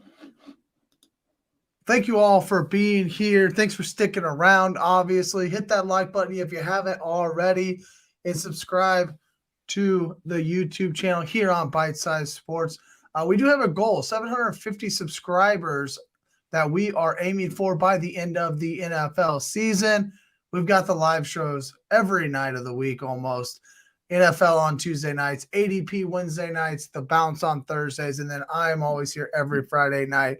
And once we get into the NFL season, I'll be here Friday nights doing DFS stuff. But if you're in the audio, you might not know yet, but if you're on the YouTube channel, you've known it all night long. I'm here with Dan Portillo. Thanks for joining. Obviously, we are going to draft together tonight. How you feeling about that? I feel good, man. I love any opportunity to draft. One is amazing. Any opportunity to draft on your team is even better. So that's what I'm most excited for. I love when we get to do these best balls. We did a couple of them last year, going into the season for the playoffs, that kind of thing. So it's going to be exciting. Yeah, and on my dime. So that helps too, right? I mean, come on. House money, baby. That's right. House money. You can pick whoever you want. Let me get the banner thrown up here. Get this thing. If you are going to join us on the draft tonight, or maybe you're just listening audio and you haven't dipped your toes into best ball quite yet, jump into Underdog. Use my promo code Trevor Steinbacher. They will match your deposit up to $100. It helps support the show, and it gives you free money. Tonight, we're drafting a puppy. It's $5 to enter. Y'all can drop $20 into Underdog. They're going to add $20 to that. That's 8 puppies that you could be ripping off over the next couple of weeks. So just jump on in here and get ready for that. Use promo code Trevor Steinbacher, of course. Are you with us? Are you going to be drafting with us tonight? If you're in the chat, let us know. If you're in the chat, will you be drafting with us? Trying to jump in the same draft, of course. And then let me just throw out here, y'all, you are watching, but you're not subscribing. 57% of you have not subscribed yet to the Bite Size Sports Network. Y'all. Come on now. Jump on in here. Help us out. Help us get to that 750 We need you. subscribers. We need you. We're gonna get there. I'm not worried, but man, we can get there a little quicker, guys. Help us out a little. You're already here. Just hit that subscribe button, right? That's all you got to do. Dan, kind of obviously for the audio listeners, want to make sure I introduced you a little bit. They should know you from ADP. We've been here a minute now. How you feel? What are you thinking about? We just talked all about the running backs on ADP. What is your strategy for tonight? Like, what are you thinking about going into a best ball draft? My assumption is your first one of the season. My first one of the season. That assumption would be correct. We went RB talk heavy in ADP, being as it was the RB rank week. Next week we'll do quarterbacks, but as far as I'm thinking about strategy wise, like I'm mostly just wanting to see what position we get slotted into first and foremost. And then it's like all dependent on kind of how things fall from there, right? Like I have a good idea of the guys who I value most going into these things, really based off of the rankings that we put together for our redrafts, right? Like those are going to be the guys that we were first and foremost focused on. After that, like, I feel like in these best balls, it's really all about getting the high quality stack set up. So, getting a quarterback and a wide receiver that you're going to play off of well. Maybe if it means Kansas City, you're looking at trying to stack Kelsey and Mahomes, looking for those high power offense kind of guys. You and I, we love receivers. We love quarterbacks anyway. I feel like this format really plays into that too. So, yeah, I mean, I'm just excited to get in here and kind of see how the board falls for us. Yeah, it's going to be awesome. We'll get into it in a moment. You said something about draft spots. I'm not kidding you. I've tracked this. Okay. I love Through it. 53 drafts, I've pulled the 12 spot 11 times, 20% of the time. There's 12 spots. Everything should be, if it's, I know it's all random, but at random, around 8%. 1 out of 12, you get Allegedly. at the back end. I mean, I'm just like drafting random ass teams at this point. I took AJ Brown and Jalen Hurts at the 1-2 turn simply because I've taken so much Trying to mix it up. and Amon-Ra St. Brown at the turn that I'm like, I gotta do something different here, y'all. Can't be putting that much stock in. %, man. It has been quite the killer there. I forgot to pull that back up. And then we did talk running backs today. So let me just pull this up. I also track. Now, this is not totally up to date because I do have a bunch of slow drafts that are still happening. That's not the one. Let me share this one instead. A bunch of slow drafts happening. So I've got 5 active drafts. But out of the 48 that have completed, I'm about 40% anchor RB, 33% zero RB. I did do 8%. I've done 4 hyper fragile. So essentially taking 3 running backs in the first 6 rounds and then stopping at 4. So I took 1 more and that was it. And most of that was like a real late running back. So it's hyper fragile because like you really got to hit on those top 3 running backs if you're going to go that route. And then I do 20% hybrid. That's like I took a guy in the 3rd round or the 4th round, but you can't really call anchor because anchor is really like your first 2 rounds. Right. So anchor and zero RB is I've been very heavy on it, and I've actually been trying to up my zero RB here recently. So just since we talked a little running backs, I figured I'd at least show the people. I'm not kidding when we say we do zero RB most of the time. Like it is definitely there. And again, this is over a portfolio, right? Like there's multiple drafts. Like we got data here. Yeah, in redrafts, I am pretty much all zero RB. There's not a lot of anchor stuff there. So, all right. Well, let me hopefully if you're in the chat and you're going to be drafting with us here, get yourselves ready. I'll pull this up a little bit just to give yourself at least a chance to get to this screen here. If you need a little time, maybe you're depositing money right now, right? Just shoot it in the chat. Let me know. But otherwise, here in around 30 seconds or so, we'll make sure we jump into this. Dan, we're drafting tonight. We're going to draft the team that's going to go ahead and take this bad boy down for $200K. How's that feel to you? That feels amazing to me. I love the idea. That'd be all right. We can take our wives on a nice trip. We'll do it together. We'll take them to Mexico, Cancun, somewhere. We're going to the Super Bowl. That's what we're doing. We'll go to the Super. All right. Yeah. Take the $200K. We'll have to go to next year's Super Bowl, because I'm sure they don't pay out that fast. But. Yeah. We can do at $200K. You can do Super Bowl and Cancun. Sheesh. That's right. All right. If you're with us here, jump in this chat with us, please. We love drafting against all of our viewers, and we'll go ahead and get entered into this Puppy 3 draft. It does look like, oh man, we might have been the last ones in. That always sucks. Dan, we pulled the 101, baby. Come on. Let's go. All I needed was you to join the stream, man. How many 101s you pull so far? 3. 3 101s, 3 102s. That's it. In the 3rd time's the charm. Come on. I'm trying to get the right layout here. I mean, clearly we're going JJ, right? Oh yeah, right. Yeah. I don't think there's any question about that. Like clearly that's where you go.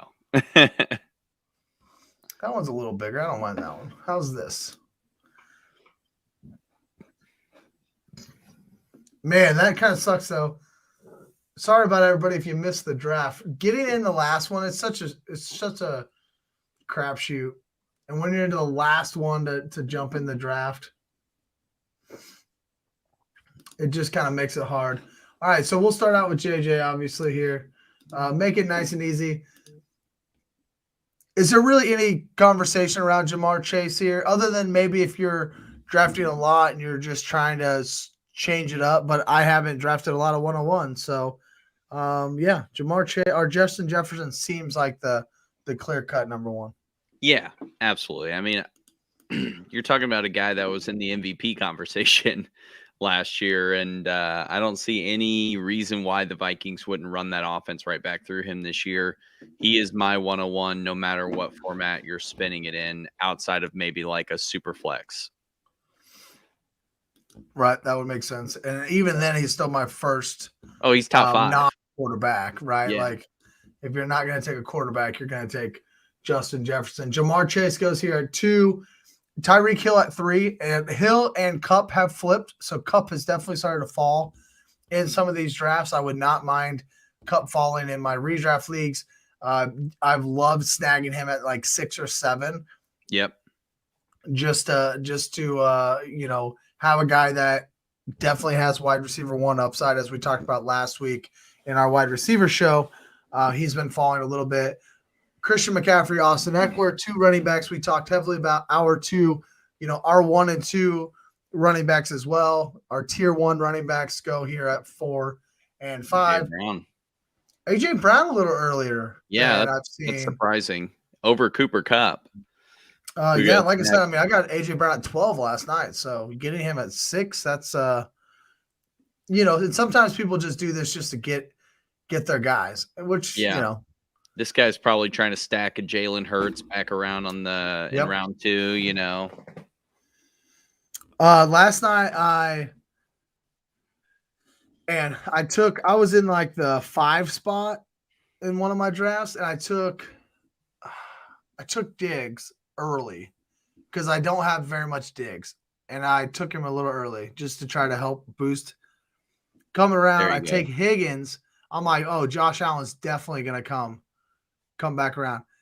Dude took Travis Kelce, Patrick Mahomes, and then in the 3rd round took Josh Allen right before me. I couldn't be more pissed. I'm like, bro, you already have Patrick Mahomes. Why are you taking Josh Allen? What are we doing here, It's a strategy, I guess, but not a strategy that I'm going to deploy anytime soon. It sounds like a preventative strategy. Oh, my God, it sucked. I was so tilted. I was so tilted. AJ Brown, Cooper Kupp, Travis Kelce goes at 8.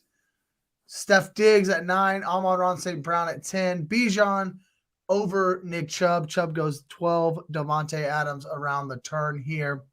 I'm not mad at that. At least for us. Yeah, CeeDee Lamb here at 14. Garrett Wilson dropping to 15, man. I've taken so much Garrett Wilson, Amon-Ra St. Brown around the 11 and 12 spots that, I mean, it's just they correlate. They don't correlate. St. Brown and Lamb correlate in week 17. Let me ask you something, too. In these scenarios where you're taking Amon-Ra and Garrett Wilson on your turns, is CD available or no? Yeah, for sure. Mostly just been, again, I've had so much 11 and 12 spots that you can mix really it up. Just been mixing and mashing it a little bit here. There is no shortage of exposure to those guys for me. I'm at 9% with Lamb, 13% with Wilson, 13% with Amon-Ra and St. Brown. And again, 8%, it would be about average, right? 1 out of 12. So above average with all of those guys there. Just trying to keep them increased. I've been really hammering AJ Brown recently, so I haven't been hammering CeeDee Lamb as much, but Lamb has kind of fallen behind, so I might have to start hammering him a little bit more towards the end here.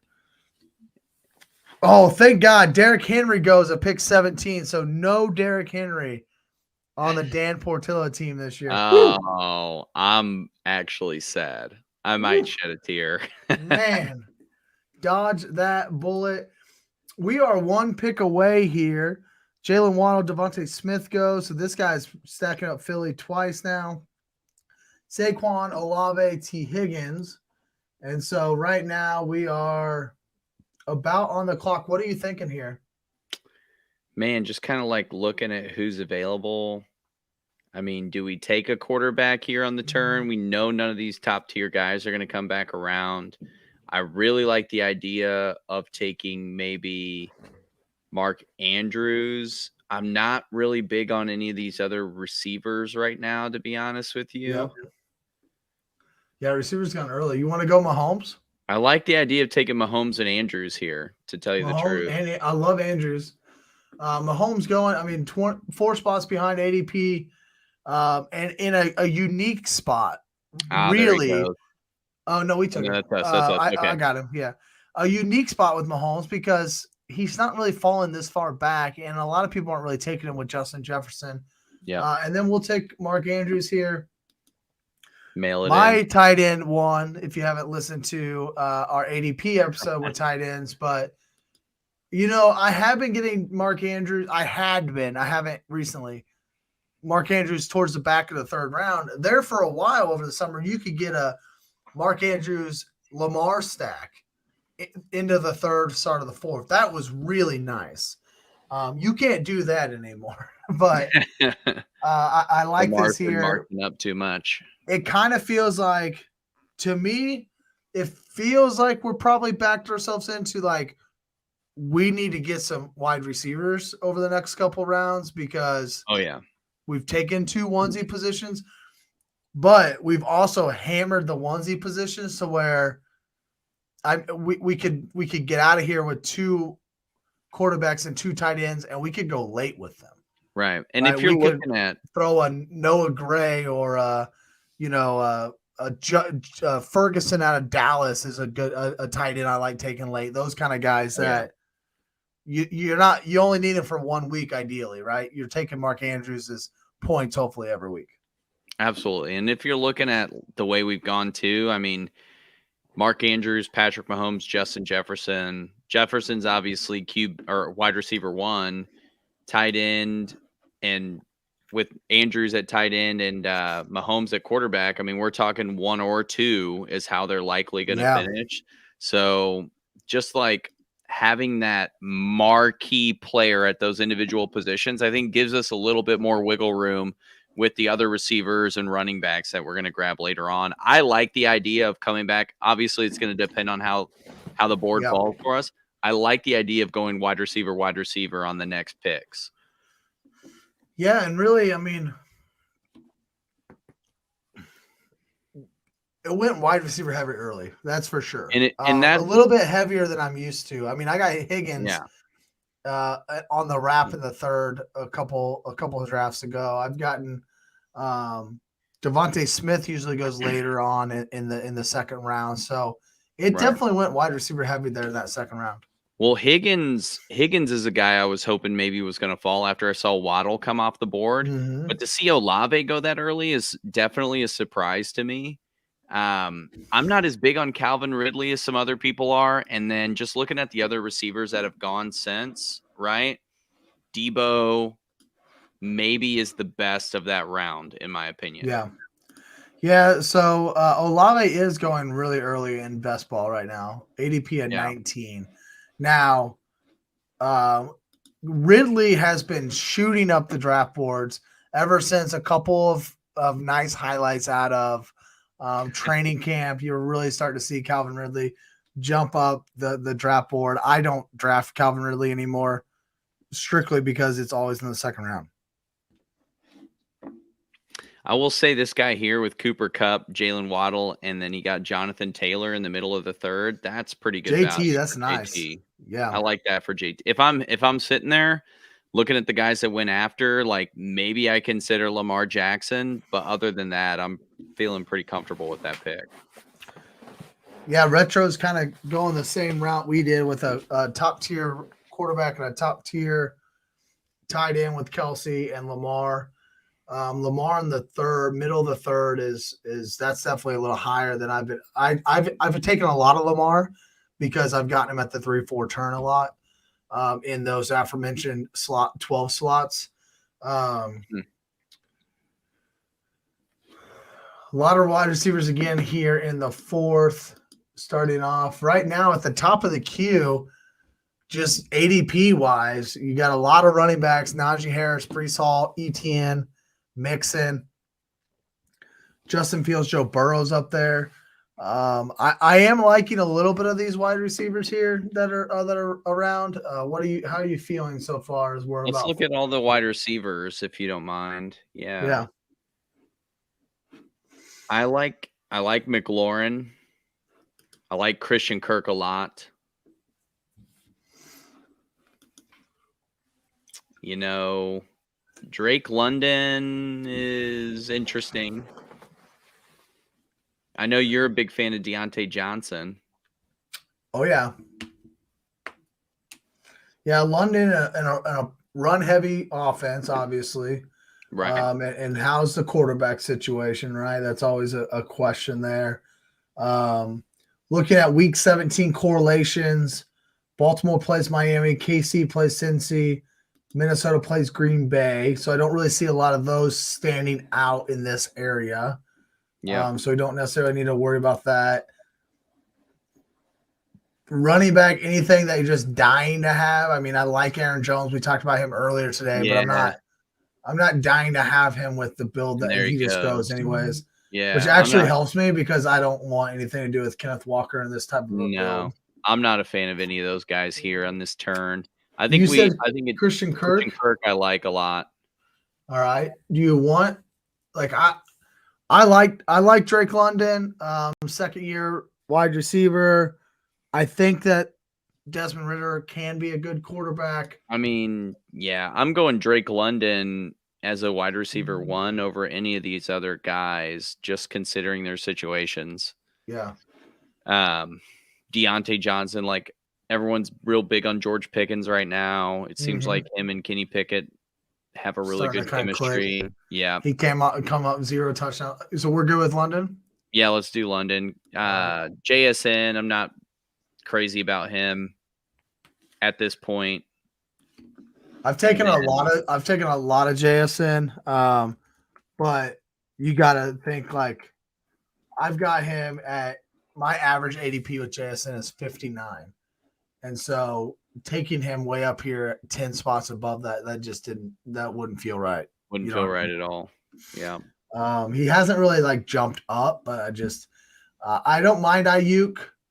I like Ayuk because it sometimes will set me up later. I could take like an Ayuk and then a George Kittle potentially, and then get like a Brock Purdy late. But we don't need that in this build because we've already got a top tier tight end. So it doesn't make sense for our build. And I think sometimes, especially when you're doing best ball stuff, one of the things I've really focused on this summer is thinking through. It's not that I don't like JSN or Brandon Ayuk or Aaron Jones, but really thinking through the build that you have up to that point.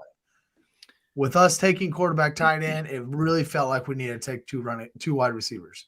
No, you know, Brandon Ayuk I like, but really I like him so I can stack up the 49ers. Why don't you stack up the 49ers? Because that includes George Kittle. I don't need George Kittle because I've already got there's so many variables with every team that you're building. Right. So that's just a thing that goes through my head as I'm drafting these teams, and whether I'm on stream or off stream, I'm always thinking through those kind of scenarios with that. Joe Burrow goes here in the 5th to the Higgins drafter there. The Jamar Chase drafter had already taken. And he got Joe Mixon too. Wow. So he did get Joe Mixon. He did, yeah. Breece Hall falling to the back end of the 4th round at 45. Wow. Najee Harris into the 5th. I probably would start thinking about him at 404 to 407. Like if I was sitting, 504 to 507. If I'm sitting in this range, I might think about Najee Harris. That's a long drop. It's a big drop.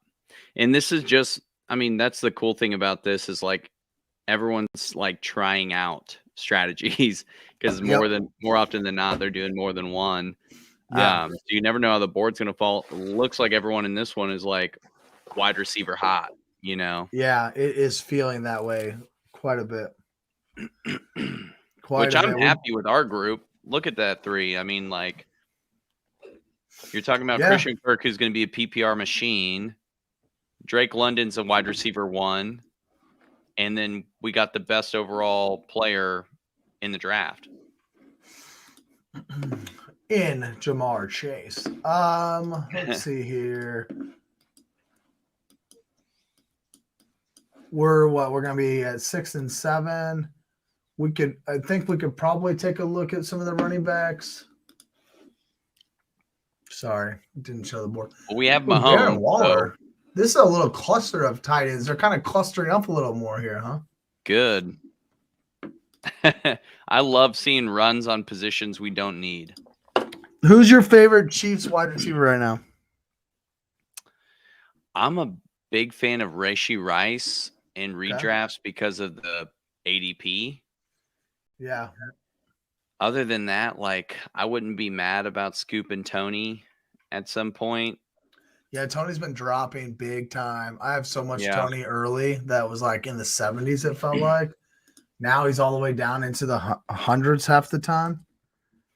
Yeah, average ADP right now is 70 for me. I've taken him as high as 50. Oh my back in gosh. June. Yeah, that But injury once he didn't got help his injured, because now it's like he's always injured. He's always injured, and then he gets injured, and people just freak out. But yeah. I'm still down for the Tony. Like, we could easily stack up Mahomes with Kadarius Toney and Rashee Rice. Like, get Tony here in the 8-9 turn potentially. What's and that? Then Is Rice Pacheco the off the 10-11, you know? Yeah, I Pacheco like is that at too. Pacheco is right around Tony, I think. 90. Yeah. I don't mind putting him up just to kind of keep an eye on him too. Yeah, Pacheco, you're really going to want him to fall. You're not going to want to take him at this turn. I Oh, don't no, think. not at this turn. No, But just if someone he to keep an ends eye up on. falling down here. So I'll put all the KC guys up. We know we're not going to take them this round. Right. But just so we kind of have our eyes on them to see how Where they they're go. How are you feeling here about things? What do you think we need to do? Well, Damn, Dobbins went. yeah, that was who I was getting ready to say. I was like, well, I really like Dobbins, but he's gone. I think right now we need to at least leave this round with one running back minimum. Oh boy, Let's how many picks gander are at the running backs here? Yeah. I like Cook. I like James Cook if he gets to us. I like Javonte Williams. Are you thinking 2 running backs? I like DeAndre Swift, obviously. So, but I think we can wait. We know we're for sure, wanting to take potentially Kadarius Toney on the next time. So I do start to think about that too. Of like, if I want a wide receiver next time, that's going to be 4. Put us at least 4. So we could go wide receiver, running back here, and go 1 and 4 here, and go 2 and 5 next time, or we can go 2 and then 2 next time and go 2-6. Like, it's kind of up to us. Up to you, I guess. Yeah, I guess if I'm get to looking 1, 2, 5, if I'm looking at the running backs that I like most here, if we're just taking one, yeah, it's between Cook and Williams. We can go Williams. Okay. Whew. I was kind of concerned that I didn't actually get up there fast enough. So look at that. We're good there. All right. We got Javonte Williams. Now, I'm going to put Cook up here just to have him up here, but let's look at wide receiver. I like Addison. Addison goes with Justin Jefferson, and we can potentially get Kirk Cousins later. Let's do it. You want to do that? Okay. Yeah. All right. I'm down for that. Javonte Williams, RB1. Come on down. So I'm going to go ahead and put Cousins in the queue too. Get him in there. It kind of throws it off a little bit, but just because we would have to take him at the 8-9 turn. But again, I mean, to be double stacked Mahomes and double stacked Cousins, that's not a bad. I mean, you could be done with quarterback for sure. I like that rotation. I like that rotation. No questions asked. I like Addison there. I think we probably could have gone Cook and Williams and been fine. But getting Addison, I really like Jordan Addison this year. So I do too. I think he's going to be better than Adam Thielen was. Yeah, he's made some good plays already. I think he has a really good chance to Dude, surpass that AJ diving Osborne. catch. Nasty. Let's Nasty. go. He had a sick catch along the sideline too. Like, Who we snag? Denver. And Denver plays the Chiefs twice a year, so you get a little bit of correlation throughout the year. yep. All right, so we have 0 week 17 correlation. And Dan, as we talked last year a little bit, I love my week 17 correlation. That's when the championship game happens. So if we are lucky enough to get our team all the way through to week 17, Which we will. essentially we're facing off against every tournament's a little different, but probably anywhere between 200 and 600 other teams. And so we talk about week 17 correlation because we want to kind of correlate, hey, if Mark Andrews goes off, does that mean there's somebody from Miami going off as well, right? Because it's a high scoring game. And we know how the game went last year in week 3 when like 6 touchdowns were scored on each team or whatever it was. So that was a pretty fun game. Right. So we're trying to correlate a little bit there. I really, really focus on my big stacks, right? So in this case, ideally, it will be the Chiefs and the Vikings. And so the Vikings play Green Bay, the Chiefs play Cincinnati. Cincinnati, we can get guys like Irv Smith later on as a second tight end. I don't mind. You can get a Chase Brown if you don't believe in Joe Mixon. Tyler Boyd's an option. Tyler Boyd's always an option. With Green Bay, there's a lot kind of lower. Jaden Reed's down there. Luke Musgraves as a backup tight end. There's a couple options there for Green Bay too, but we'll want to keep our eye on some of those guys. I'll actually pull them up in the queue just to kind of keep our eye on them too. AJ Dillon, he'll be here at the turn. Could be an option. Romeo Dobbs. Give me some Dobbs love. Cincy. Boyd, the 111. Irv is the guy that I feel like I take probably the most out of it just because I love where you can get big Irv. Yeah. I think he's got some 11% busting potential or breakout potential, not bust. Yeah. Breakout potential. Well, he definitely has bust potentials too. Yeah. But I mean, that's not the word I meant to use right Cincinnati there. made Hayden Hurst look okay. Joe Burrow. I mean, that's what you get with him. So Sky Moore goes at 88. Isaiah Pacheco goes at 89. Wow. So just kind of killing us here on the Chiefs stack. We are almost up. Tony's still available. Yeah, if Shadow, that's a cool little name. I get it. I see what you're doing there, Shad 3 Ox. Looks like a shadow. If he lets us take Tony for the stack, that would be phenomenal. And then we kind of have a choice to make. So he does. So Tony first, right? We're good there. Yeah, let's lock him in. Yeah, lock in Tony. We have a choice to make. We could go Kirk Cousins and lock in our double stack there. We could go AJ Dillon and just get another running back. He correlates with Minnesota and not worry about the quarterback.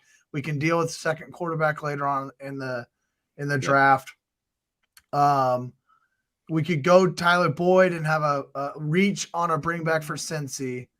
But kind of where's your thoughts at here? I like AJ Dillon here. We only have one running back on the roster so far, so I like the idea of going ahead and getting him in that way and getting that stack going for week 17.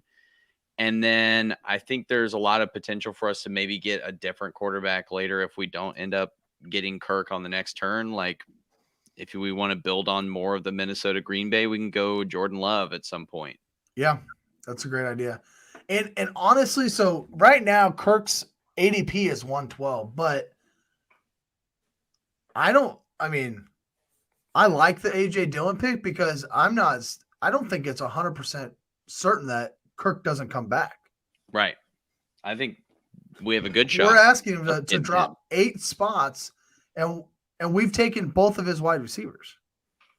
So Right. now, I say that some of these rooms are weird. They'll take them like it's redraft. Redraft, you don't have to stack your guys, right? It doesn't. But in best ball, it's truly like you're just trying to peak weeks.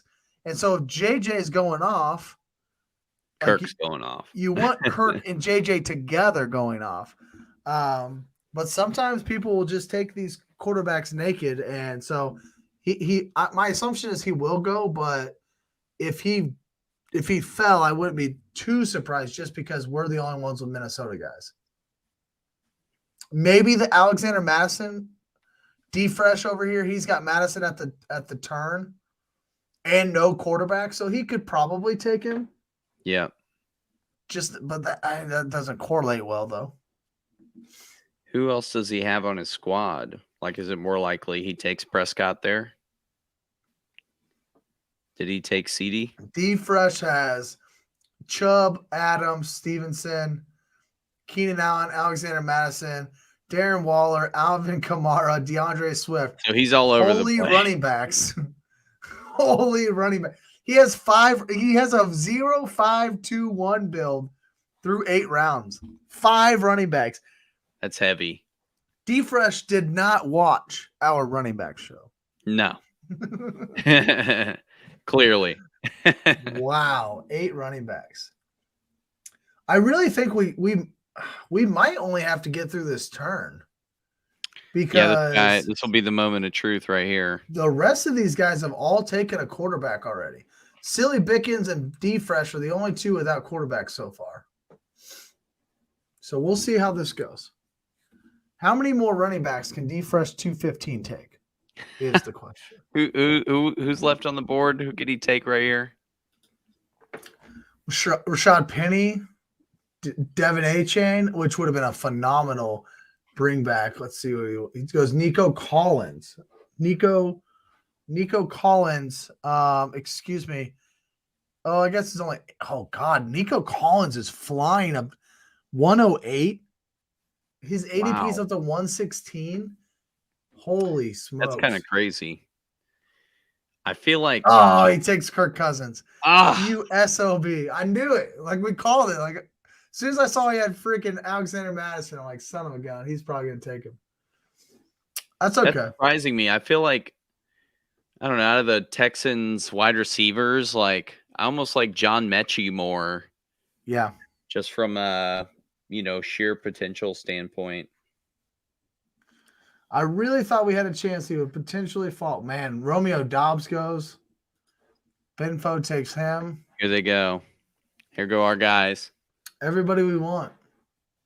I think if Rice falls here, it won't be falling. But if Rice is still available, I think we go ahead and snag him here. Yeah, it's a good play. I don't think he falls back to us in round 12. So I think he has to be at least an option. Again, the nice thing with the quarterback is like we have the number 1 quarterback. Like we have one of the best for fantasy. So we're not looking for a guy to, have high ceiling. We're looking for a guy that can fill in a week or two. If the Chiefs end up in a drag out 20-17 win, right. We have a guy who could potentially throw a couple touchdown passes that same week just to keep the points rolling. And there's plenty of options left. Denver, Russ could be an option. We got Javonte. Yeah. We got here. Jordan Love as an option. Jordan Love's definitely an option with AJ Dillon. We could take a Green Bay Packer here late, like a Jaden Reed. Murray, Kyler could be an option. I mean, yeah. Patrick Mahomes bye week's not till week 10. You expect Murray to be back by week 10 at least. That's the idea. Care to rate my teams, gent? Just finished my draft. Let's see it, Trey. Throw it up. Who's the team?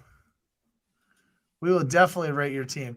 Unless you're D-Fresh, whatever, in our draft, D-Fresh 215.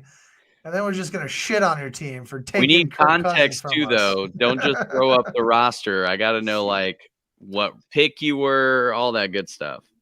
There goes Tyler Boyd. I was kind of thinking he might slide. He does not.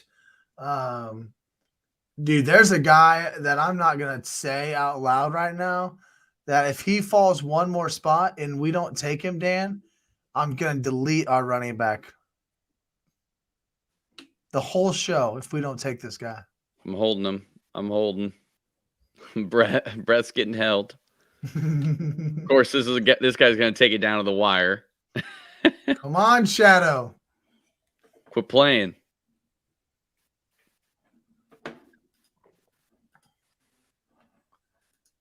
No, God. You're come kidding on. me. You're You were obviously talking perfect. about Samaje Perine, right? Yeah. Come on. That sucks. It would have been perfect. He correlates with Mark Andrews in week 17. All right, we're taking Rashee Rice. Let's regroup here real fast. Who else are we going to take? Damn. Oh, man, that sucks. That's a bummer. I think we got to go. That would have been really nice to have him. We probably should go running back. Yeah. Who's available? What's We got Samaje Perine we don't want to take because we had Jonte. We got Jamal Williams, Jerick McKinnon, Tank Bigsby, Jalen Warren, and we have 10 seconds. Oh, sheesh. Quick, 5 seconds. I guess Jamal. Jamal it is. I kind of liked, and I almost said it, and then I was just trying to get it all out. I kind of liked Tank there just because we already had a little Jacksonville Christian Kirk. And also Jerick McKinnon would have fit with our Kansas City build, but we already have Tony and maybe doesn't really make sense. I don't mind the New Orleans thing though, just to give ourselves depth. At least a starting, right? We're going to end up taking a couple later running backs. And so getting a Jamal Williams to kind of kick off the season for us, that's not too bad of a deal, All right, let's rank Trey's team here. Get to this. Trey says at quarterback. Oh, it's a full PPR league, and he has the second pick. So at quarterback, he goes Lamar. First of all, and foremost, if this is a redraft, I love that you only took one quarterback. Thank you. You don't need a bunch of quarterbacks in redraft, especially if you take one of the best. Yeah. So he's got Lamar, Jamar Chase, Garrett Wilson, Ramondre Stevenson, Javonte Williams, Jalen Waddle at flex, Evan Ingram at tight end, and on his bench he would start with James Cook, Rashad White, Michael Pittman, Sky Moore, Rashad Penny, Elijah Moore. What do you think? I'll let you kind of go first. What do you think about this team? No, I'm a big fan of this team. Obviously, he went 0 RB, or at least. I assume he starts Chase, rounds. Wilson, Waddle. Yeah. Lamar. Then he probably went. You think he got Lamar over Ramondre? He could have got Trey. Did you get Lamar in the 5th? It could have been in the 5th. Lamar might drop in redraft leagues. I feel like, Jamar, Wilson, Waddle, Ramondre, Lamar. Yeah, probably. So. I love it. I think really this is great. You got Waddle, Garrett Wilson, Jamar Chase. That is Ramondre drops. You get to capitalize on him in round 4. I think that's a great spot to take Ramondre. Javonte Williams, obviously. I think a lot of people forget about him. James Cook as like your backup. You've got 4 RB1s on teams, and then you got Rashad Penny, who could be an RB1 if Swift were to get him. And Michael Pittman, I think, has some big boom potential going into. I had to slow down on Pittman. I've drafted so much of him this year. See, Lamar dropped. I got Ramondre first. Yeah. Okay. Yeah. That's good, man. If I'm rating this thing, like I'm stoked. I'm putting this in the A column for sure. Yeah. Obviously, it's hard to say without like looking at the players you might have passed on, stuff like that. But I definitely would give it I'll give you a solid A for sure. Got Waddle in the 5th. What? The league went RB heavy. This is what happens in home leagues, though, man, is everybody wants those running backs. So did you take Lamar in the 3rd then? Is that how that would have played out? Well, if you I would got... assume in the 4th, right? Chase, Wilson, Ramondre, Lamar. Oh, and I Ramondre got went Waddle 3rd? in the 5th. Look, I'm questioning why you didn't draft Waddle in the 3rd. Yeah, right. Why did you let him go to the 5th? Hey, we're almost on the clock here. A lot has happened. Not too many quarterbacks, so that's good. We are sitting here. Russ. Russ is sitting there. That's what I was like. Russ. There's not a lot of. There he goes. Shadow, dude. Shadow is This going. guy is trolling us. Is he on the stream? He's watching. Is he watching? Is he on the stream? He's trolling. Trey, are you Shadow? Yeah, is that your pseudonym, dude? He was distracting us on purpose so we could sneak Russ out. We can take Carr since we already got Williams. We don't have anything else. I'm gonna take Mostert first because he correlates with Andrews and he's a running back that we needed. Let's do it. I'm just throwing ideas out because we kind of like are getting thrust into this. I still like the Jordan Love thing at 156. Do we want to take Love now and then take Jaden Reed later? I think we can wait on Love. I don't think he's going to be a hot commodity. I don't mind Ramondre. Or we gotta go 8 seconds. Whatever you think. I'm gonna leave it up to you. Oh, I didn't get him up there. I was just gonna take a running back. Well, we took Jaden Reed way too early, so. Hey, it stacks at least. Oops. That's the worst part about putting all these guys up here. Like I put them here, and this is literally how I do it with my own. How I do it with my own is like I always have these guys in queue because I'm looking at. I want to make sure I don't forget them. Right. Well, now we need a Russ Dulcich stack would have been perfect there. Yeah, that would have been sick. Or a Russ Mims. We could have gone Russ Mims, man. I forgot about Mims being there. And Shadow goes Russ Laporta. He doesn't even take the. Why are you taking the quarterback if you're not going to take the tight end, man? Drafting names. Fucking Snipes is on A-Chain. Trey, if you're Shadow, you got to tell us, man. He said negative, my friends. Underdog wanted a picture of my license. Haven't signed up yet. Yeah, I get that. They definitely want to make sure they know who you are. But, dude, if you ever do sign up, please throw my promo code, Trevor Steinbacher, in there, man. I'll give you a deposit up to $100 deposit match. So, if you ever do. I missed a couple of these. Chase, Wilson, Ramondre, Lamar, Waddle. And that, yeah. So that's what I thought. That's what I had assumed once he said Waddle in the 5th. Wow. That's amazing, man. That's literally like I hope I can get Waddle in the 5th. I would love that. That'd be incredible. Truly. That's a really good snag. As you see, Jalen Waddle went pick 18 on the underdog draft tonight. That's some stuff that's like when you look back on why you're holding the Super Bowl trophy, it's because you got Waddle in the 5th. Like, yep, that's right. There's stuff like that you can pinpoint in your drafts.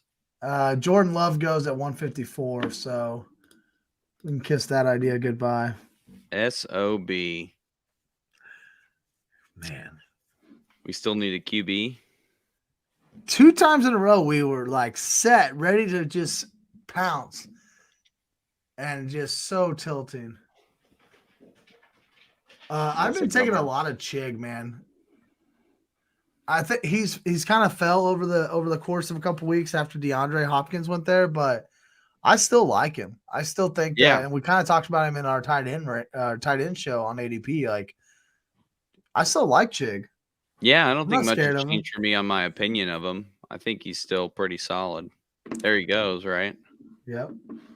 If I don't think he will, but if ever Never mind. He just went. Say if Everett falls, he'd be a Denver bring back on the other side of Javante. We still got Irv Smith. That might be who we take on this next turn, right? Oh, that's right. Yeah, I had to take. Or Musgrave. I like Smith better than Musgrave, I think. Yeah. Yeah, if Irv falls, he has to be a pick. I mean, falls. He'd be right at ADP. He would be great. He'd be our bring back for Cincinnati on the Chiefs Cincinnati game in Week 17.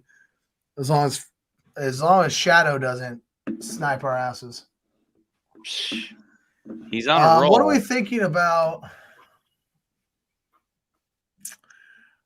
We could maybe go Desmond Ridder, stacks with London. Yeah, because we need another QB. That's really our only option that's currently stacked with somebody. I really feel great about our wide receivers. Oh, yeah, we're solid. Like, I feel really good about that. So we could just go Desmond Ridder. God damn it. Are you kidding me? What is this draft tonight? So I guess Musgrave, did he go already? No, he's 182. But everything's getting sniped. I think we go Kyler for sure. You want to go Kyler just to get our second quarterback? Yeah. I'm taking Kyler with Mahomes quite a bit just because I'm like, it's fine. Like, you just is Ertz available or McBride? McBride will definitely be available. I love stacking McBride with him. Let's go Kyler. McBride we can get later. Is there another Cardinals player that we can take right here that would make sense? No, but we could take Michael Wilson and then Ertz or McBride the next time around. Yeah. Yeah, we could do that. Let's get ourselves a running back here. Okay. Miller, we already got Jamal, so that doesn't make sense. Zamir White, I like Tajay Spears or Devin Singletary. I like Tajay Spears. Let's do it. I feel good about that one. We already had Raheem Mostert, so Jeff Wilson wouldn't have made sense. We already had Jamal Williams, so Kendre Miller obviously doesn't make sense. I haven't really been clicking the button a lot on Devin Singletary this year. I'm out on it. It doesn't do anything for me. Devin Singletary didn't move the needle for me when he was RB1 in Buffalo. It's not going to do it when he's RB2 in Houston. That's right. The only other guy that would have piqued my interest is Gus Edwards. Just because I think that's a guy that goes super late in drafts, and if Dobbins actually doesn't end up healthy, like, he's going to be the RB1. That's going to be your guy to focus on for sure. And because we had, Mark Andrews already, but a little lower ADP, I really like getting Tajay Spears there. Not worried about that at all. So we could easily go here.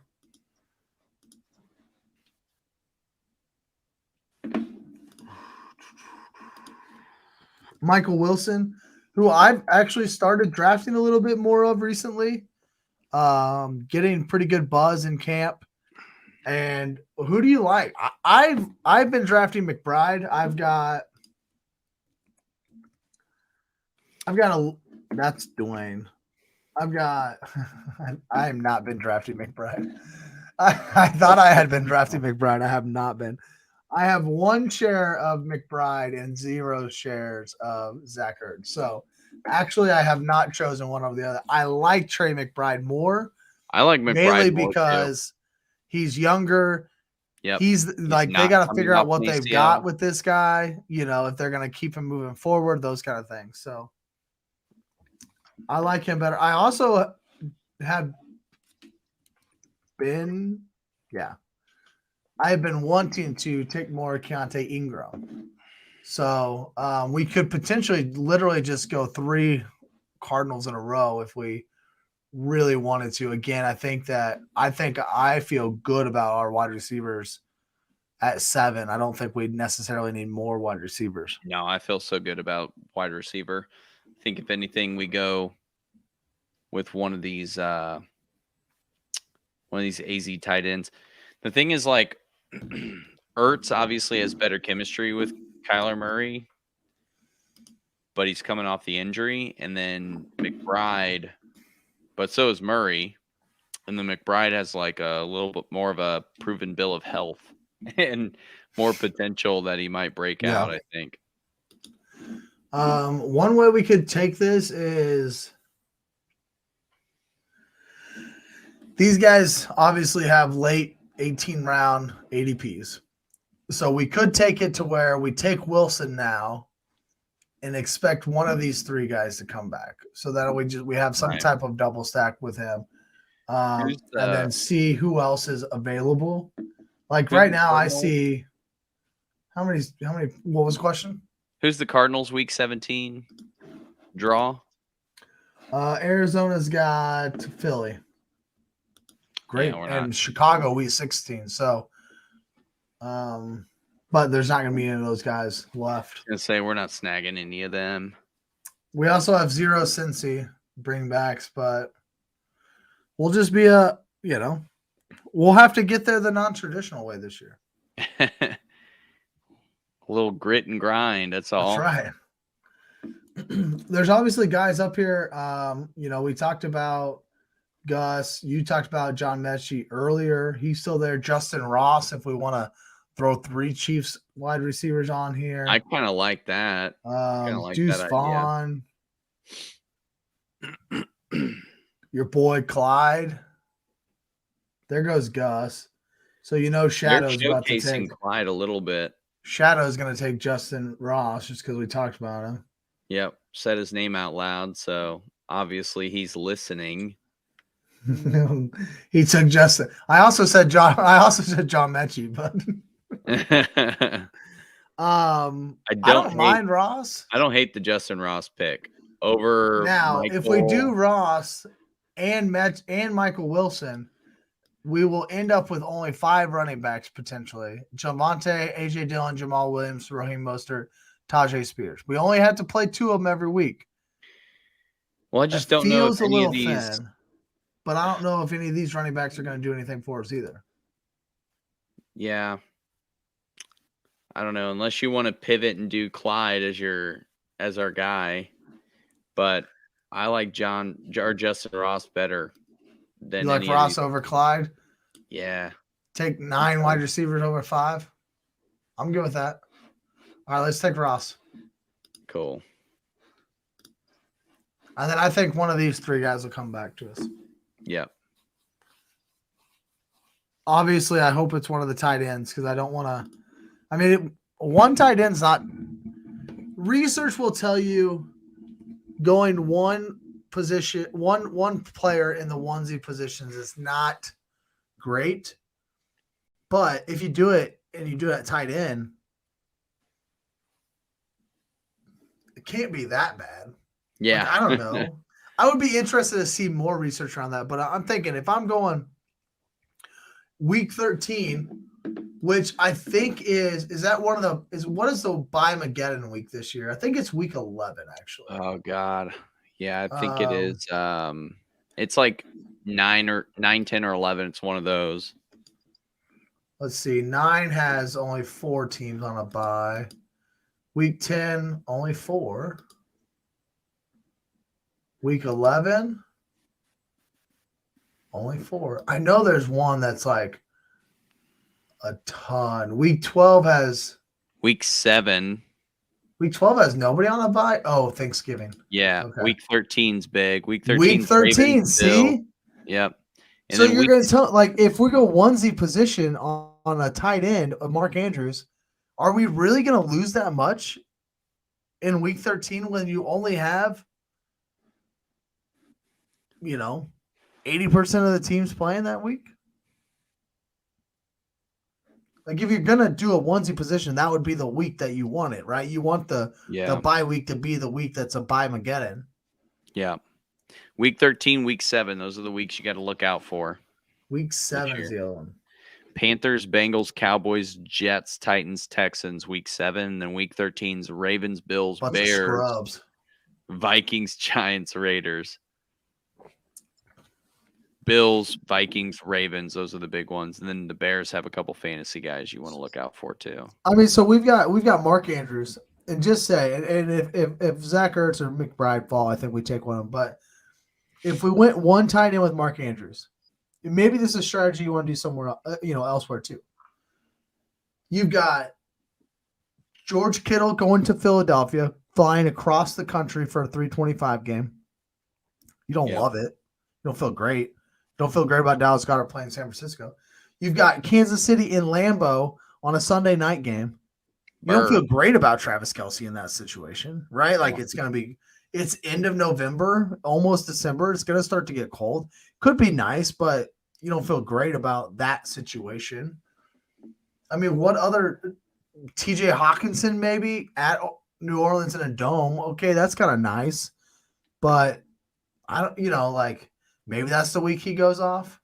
Like, I'm just trying to think of like the elite tight ends that are playing in week 13 that could bury you essentially, right? They could go put a 40-pointer up and bury you because you have 0 points coming from the tight end position. It doesn't seem that far-fetched to be successful with a guy like Mark Andrews as one tight end on your team. No, he's just got such a big positional gap that it's not really going to ding you that much, I think. It's like I've never done that. I've never only gone one tight end. Is that a hero tight end strategy? Hero Is that tight what end, that's called? Hero tight end, baby. Man, Clyde's still there. Honestly, Leonard Fournette's been undrafted a lot.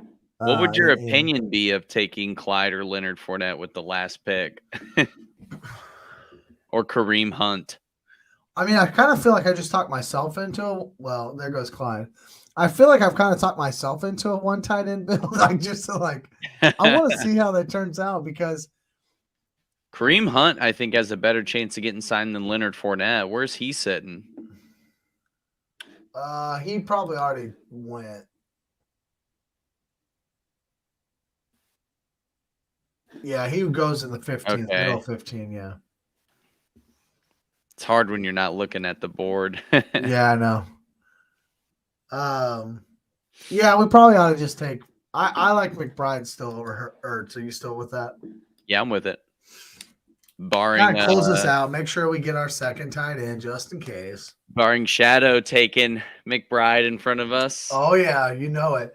And also, again, we don't need McBride until week 13, right? Just like we don't need Murray until week 10. So that kind of makes me feel a little better because I think by then McBride could overcome Zach Ertz and his 45-year-old body.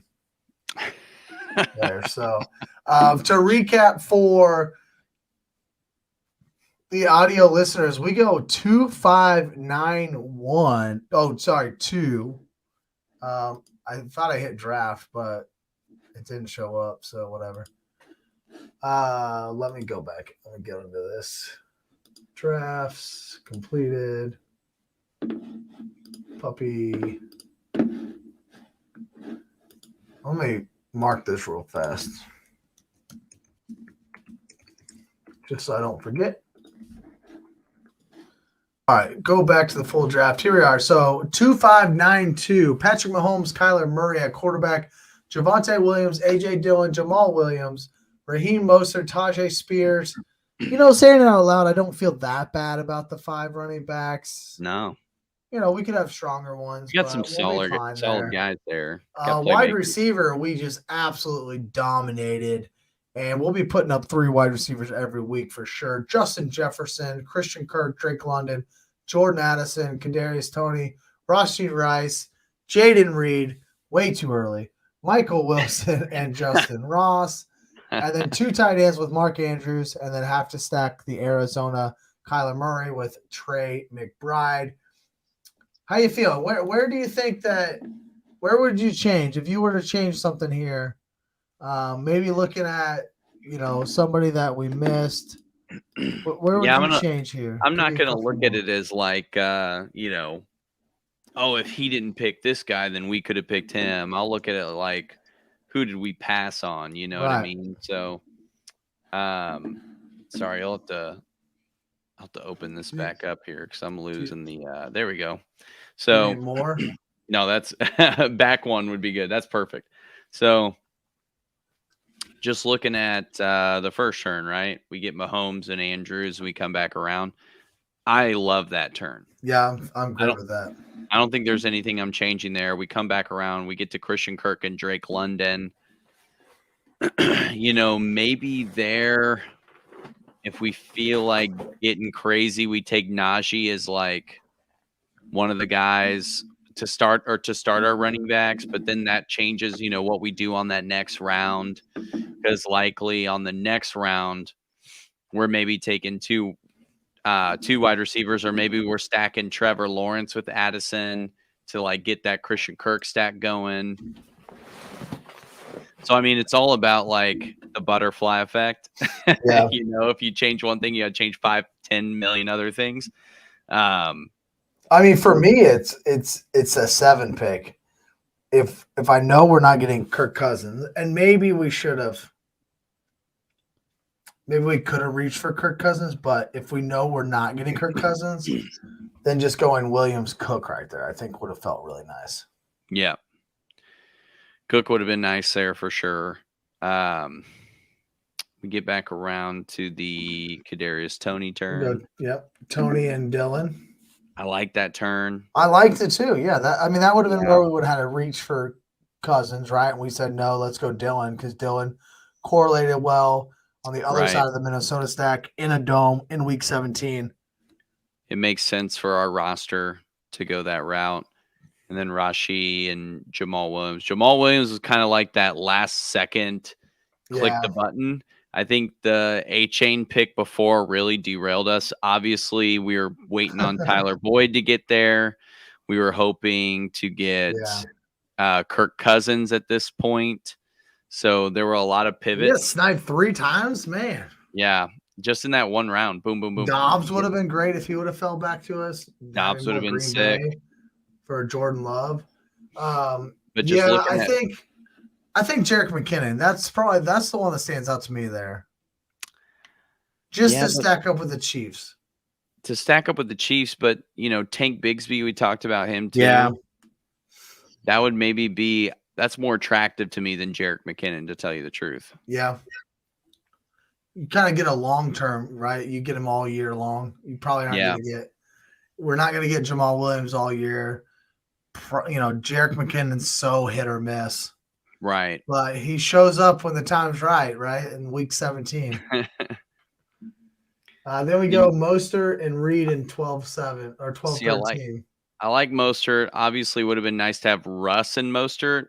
Reed was definitely one that I was not expecting. I mean, if I could reset the clock, probably grabbing Jordan Love here, maybe.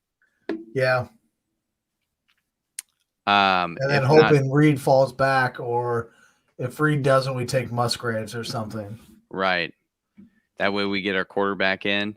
Yeah, but I felt better with Love. On the next turn, I'm not mad at Kyler Murray here. No, he'll be back by week 10. Yeah. And we don't need him before then. And then Tyjae Spears, we already said, I like that. Liked him better than those other guys. Did make sense to take Jeff Wilson. Kareem Hunt's not signed, so I'm not taking him super early. Kendrick Miller does make sense. Devin Singletary we don't like. Right. Get to Michael Wilson and Justin Ross. Just looking at the guys after them. I mean, at this point you're splitting hairs. Yeah, exactly. Yeah. I like Michael Wilson quite a bit. I have been taking him a lot late in drafts. When I've taken Kyler, for sure. Yeah. Just again, I think that Arizona's in a transition period to where they got to figure out what they got with some of these young cats. And if you haven't drafted anything on Underdog yet, we're just getting started. Think about some of these teams that are kind of in this what I would call transfer mode of they're rebuilding. They got to figure out what they have in Michael Wilson. They have to figure out what they have in Keontae Ingram. Can Trey McBride be the guy? You have to think they're going to get run. James Conner is going to get some run, and then he's going to fall apart, and then Keontae Ingram's going to get the run. Like, Right. I like some of these Arizona guys late for sure. Lee says winning combo looks good.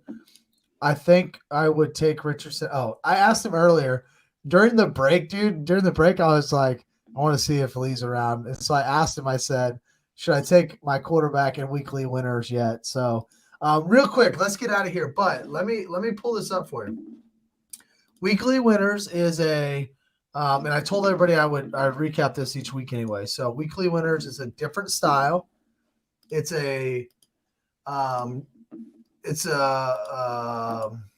that they put out that they were going to pay out weekly. So it's not this full season, week 17 is all that matters type of tournament. They're gonna every week they're gonna pay out $20,000 to the whatever team scores the most points that week. Way different. It's a brand new format for underdog. I mean, really, you get to the top 10, you're paid out $2,000. In my mind, I'm like, if I could just hit top 10 one time, it'd be paying for all my underdog fees. Now, you're playing against 261,000 entries. So that's more than your, DFS milli maker. I guess not more, but it feels like more than your DFS milli. So you got to really hit it. So I joined a league last week while on stream. Lee jumped in the league as well. Right now through I got the 11 spot, of course, because I can't get anything early. So right now through 6 rounds, I'm sitting at AJ Brown. I thought, hey, high upside. Give me those 30-point weeks, baby. CD Lamb, again, great upside. Also plays AJ Brown twice a year. I love the correlation. Stack it with up. that. Amari Cooper in the 3rd round. I was actually kind of hoping for Debo there. Doesn't happen. Gosh. I was hoping for Justin Fields. Doesn't happen. So I take Amari Cooper. Took Jahmyr Gibbs. Give myself a running back in round 4.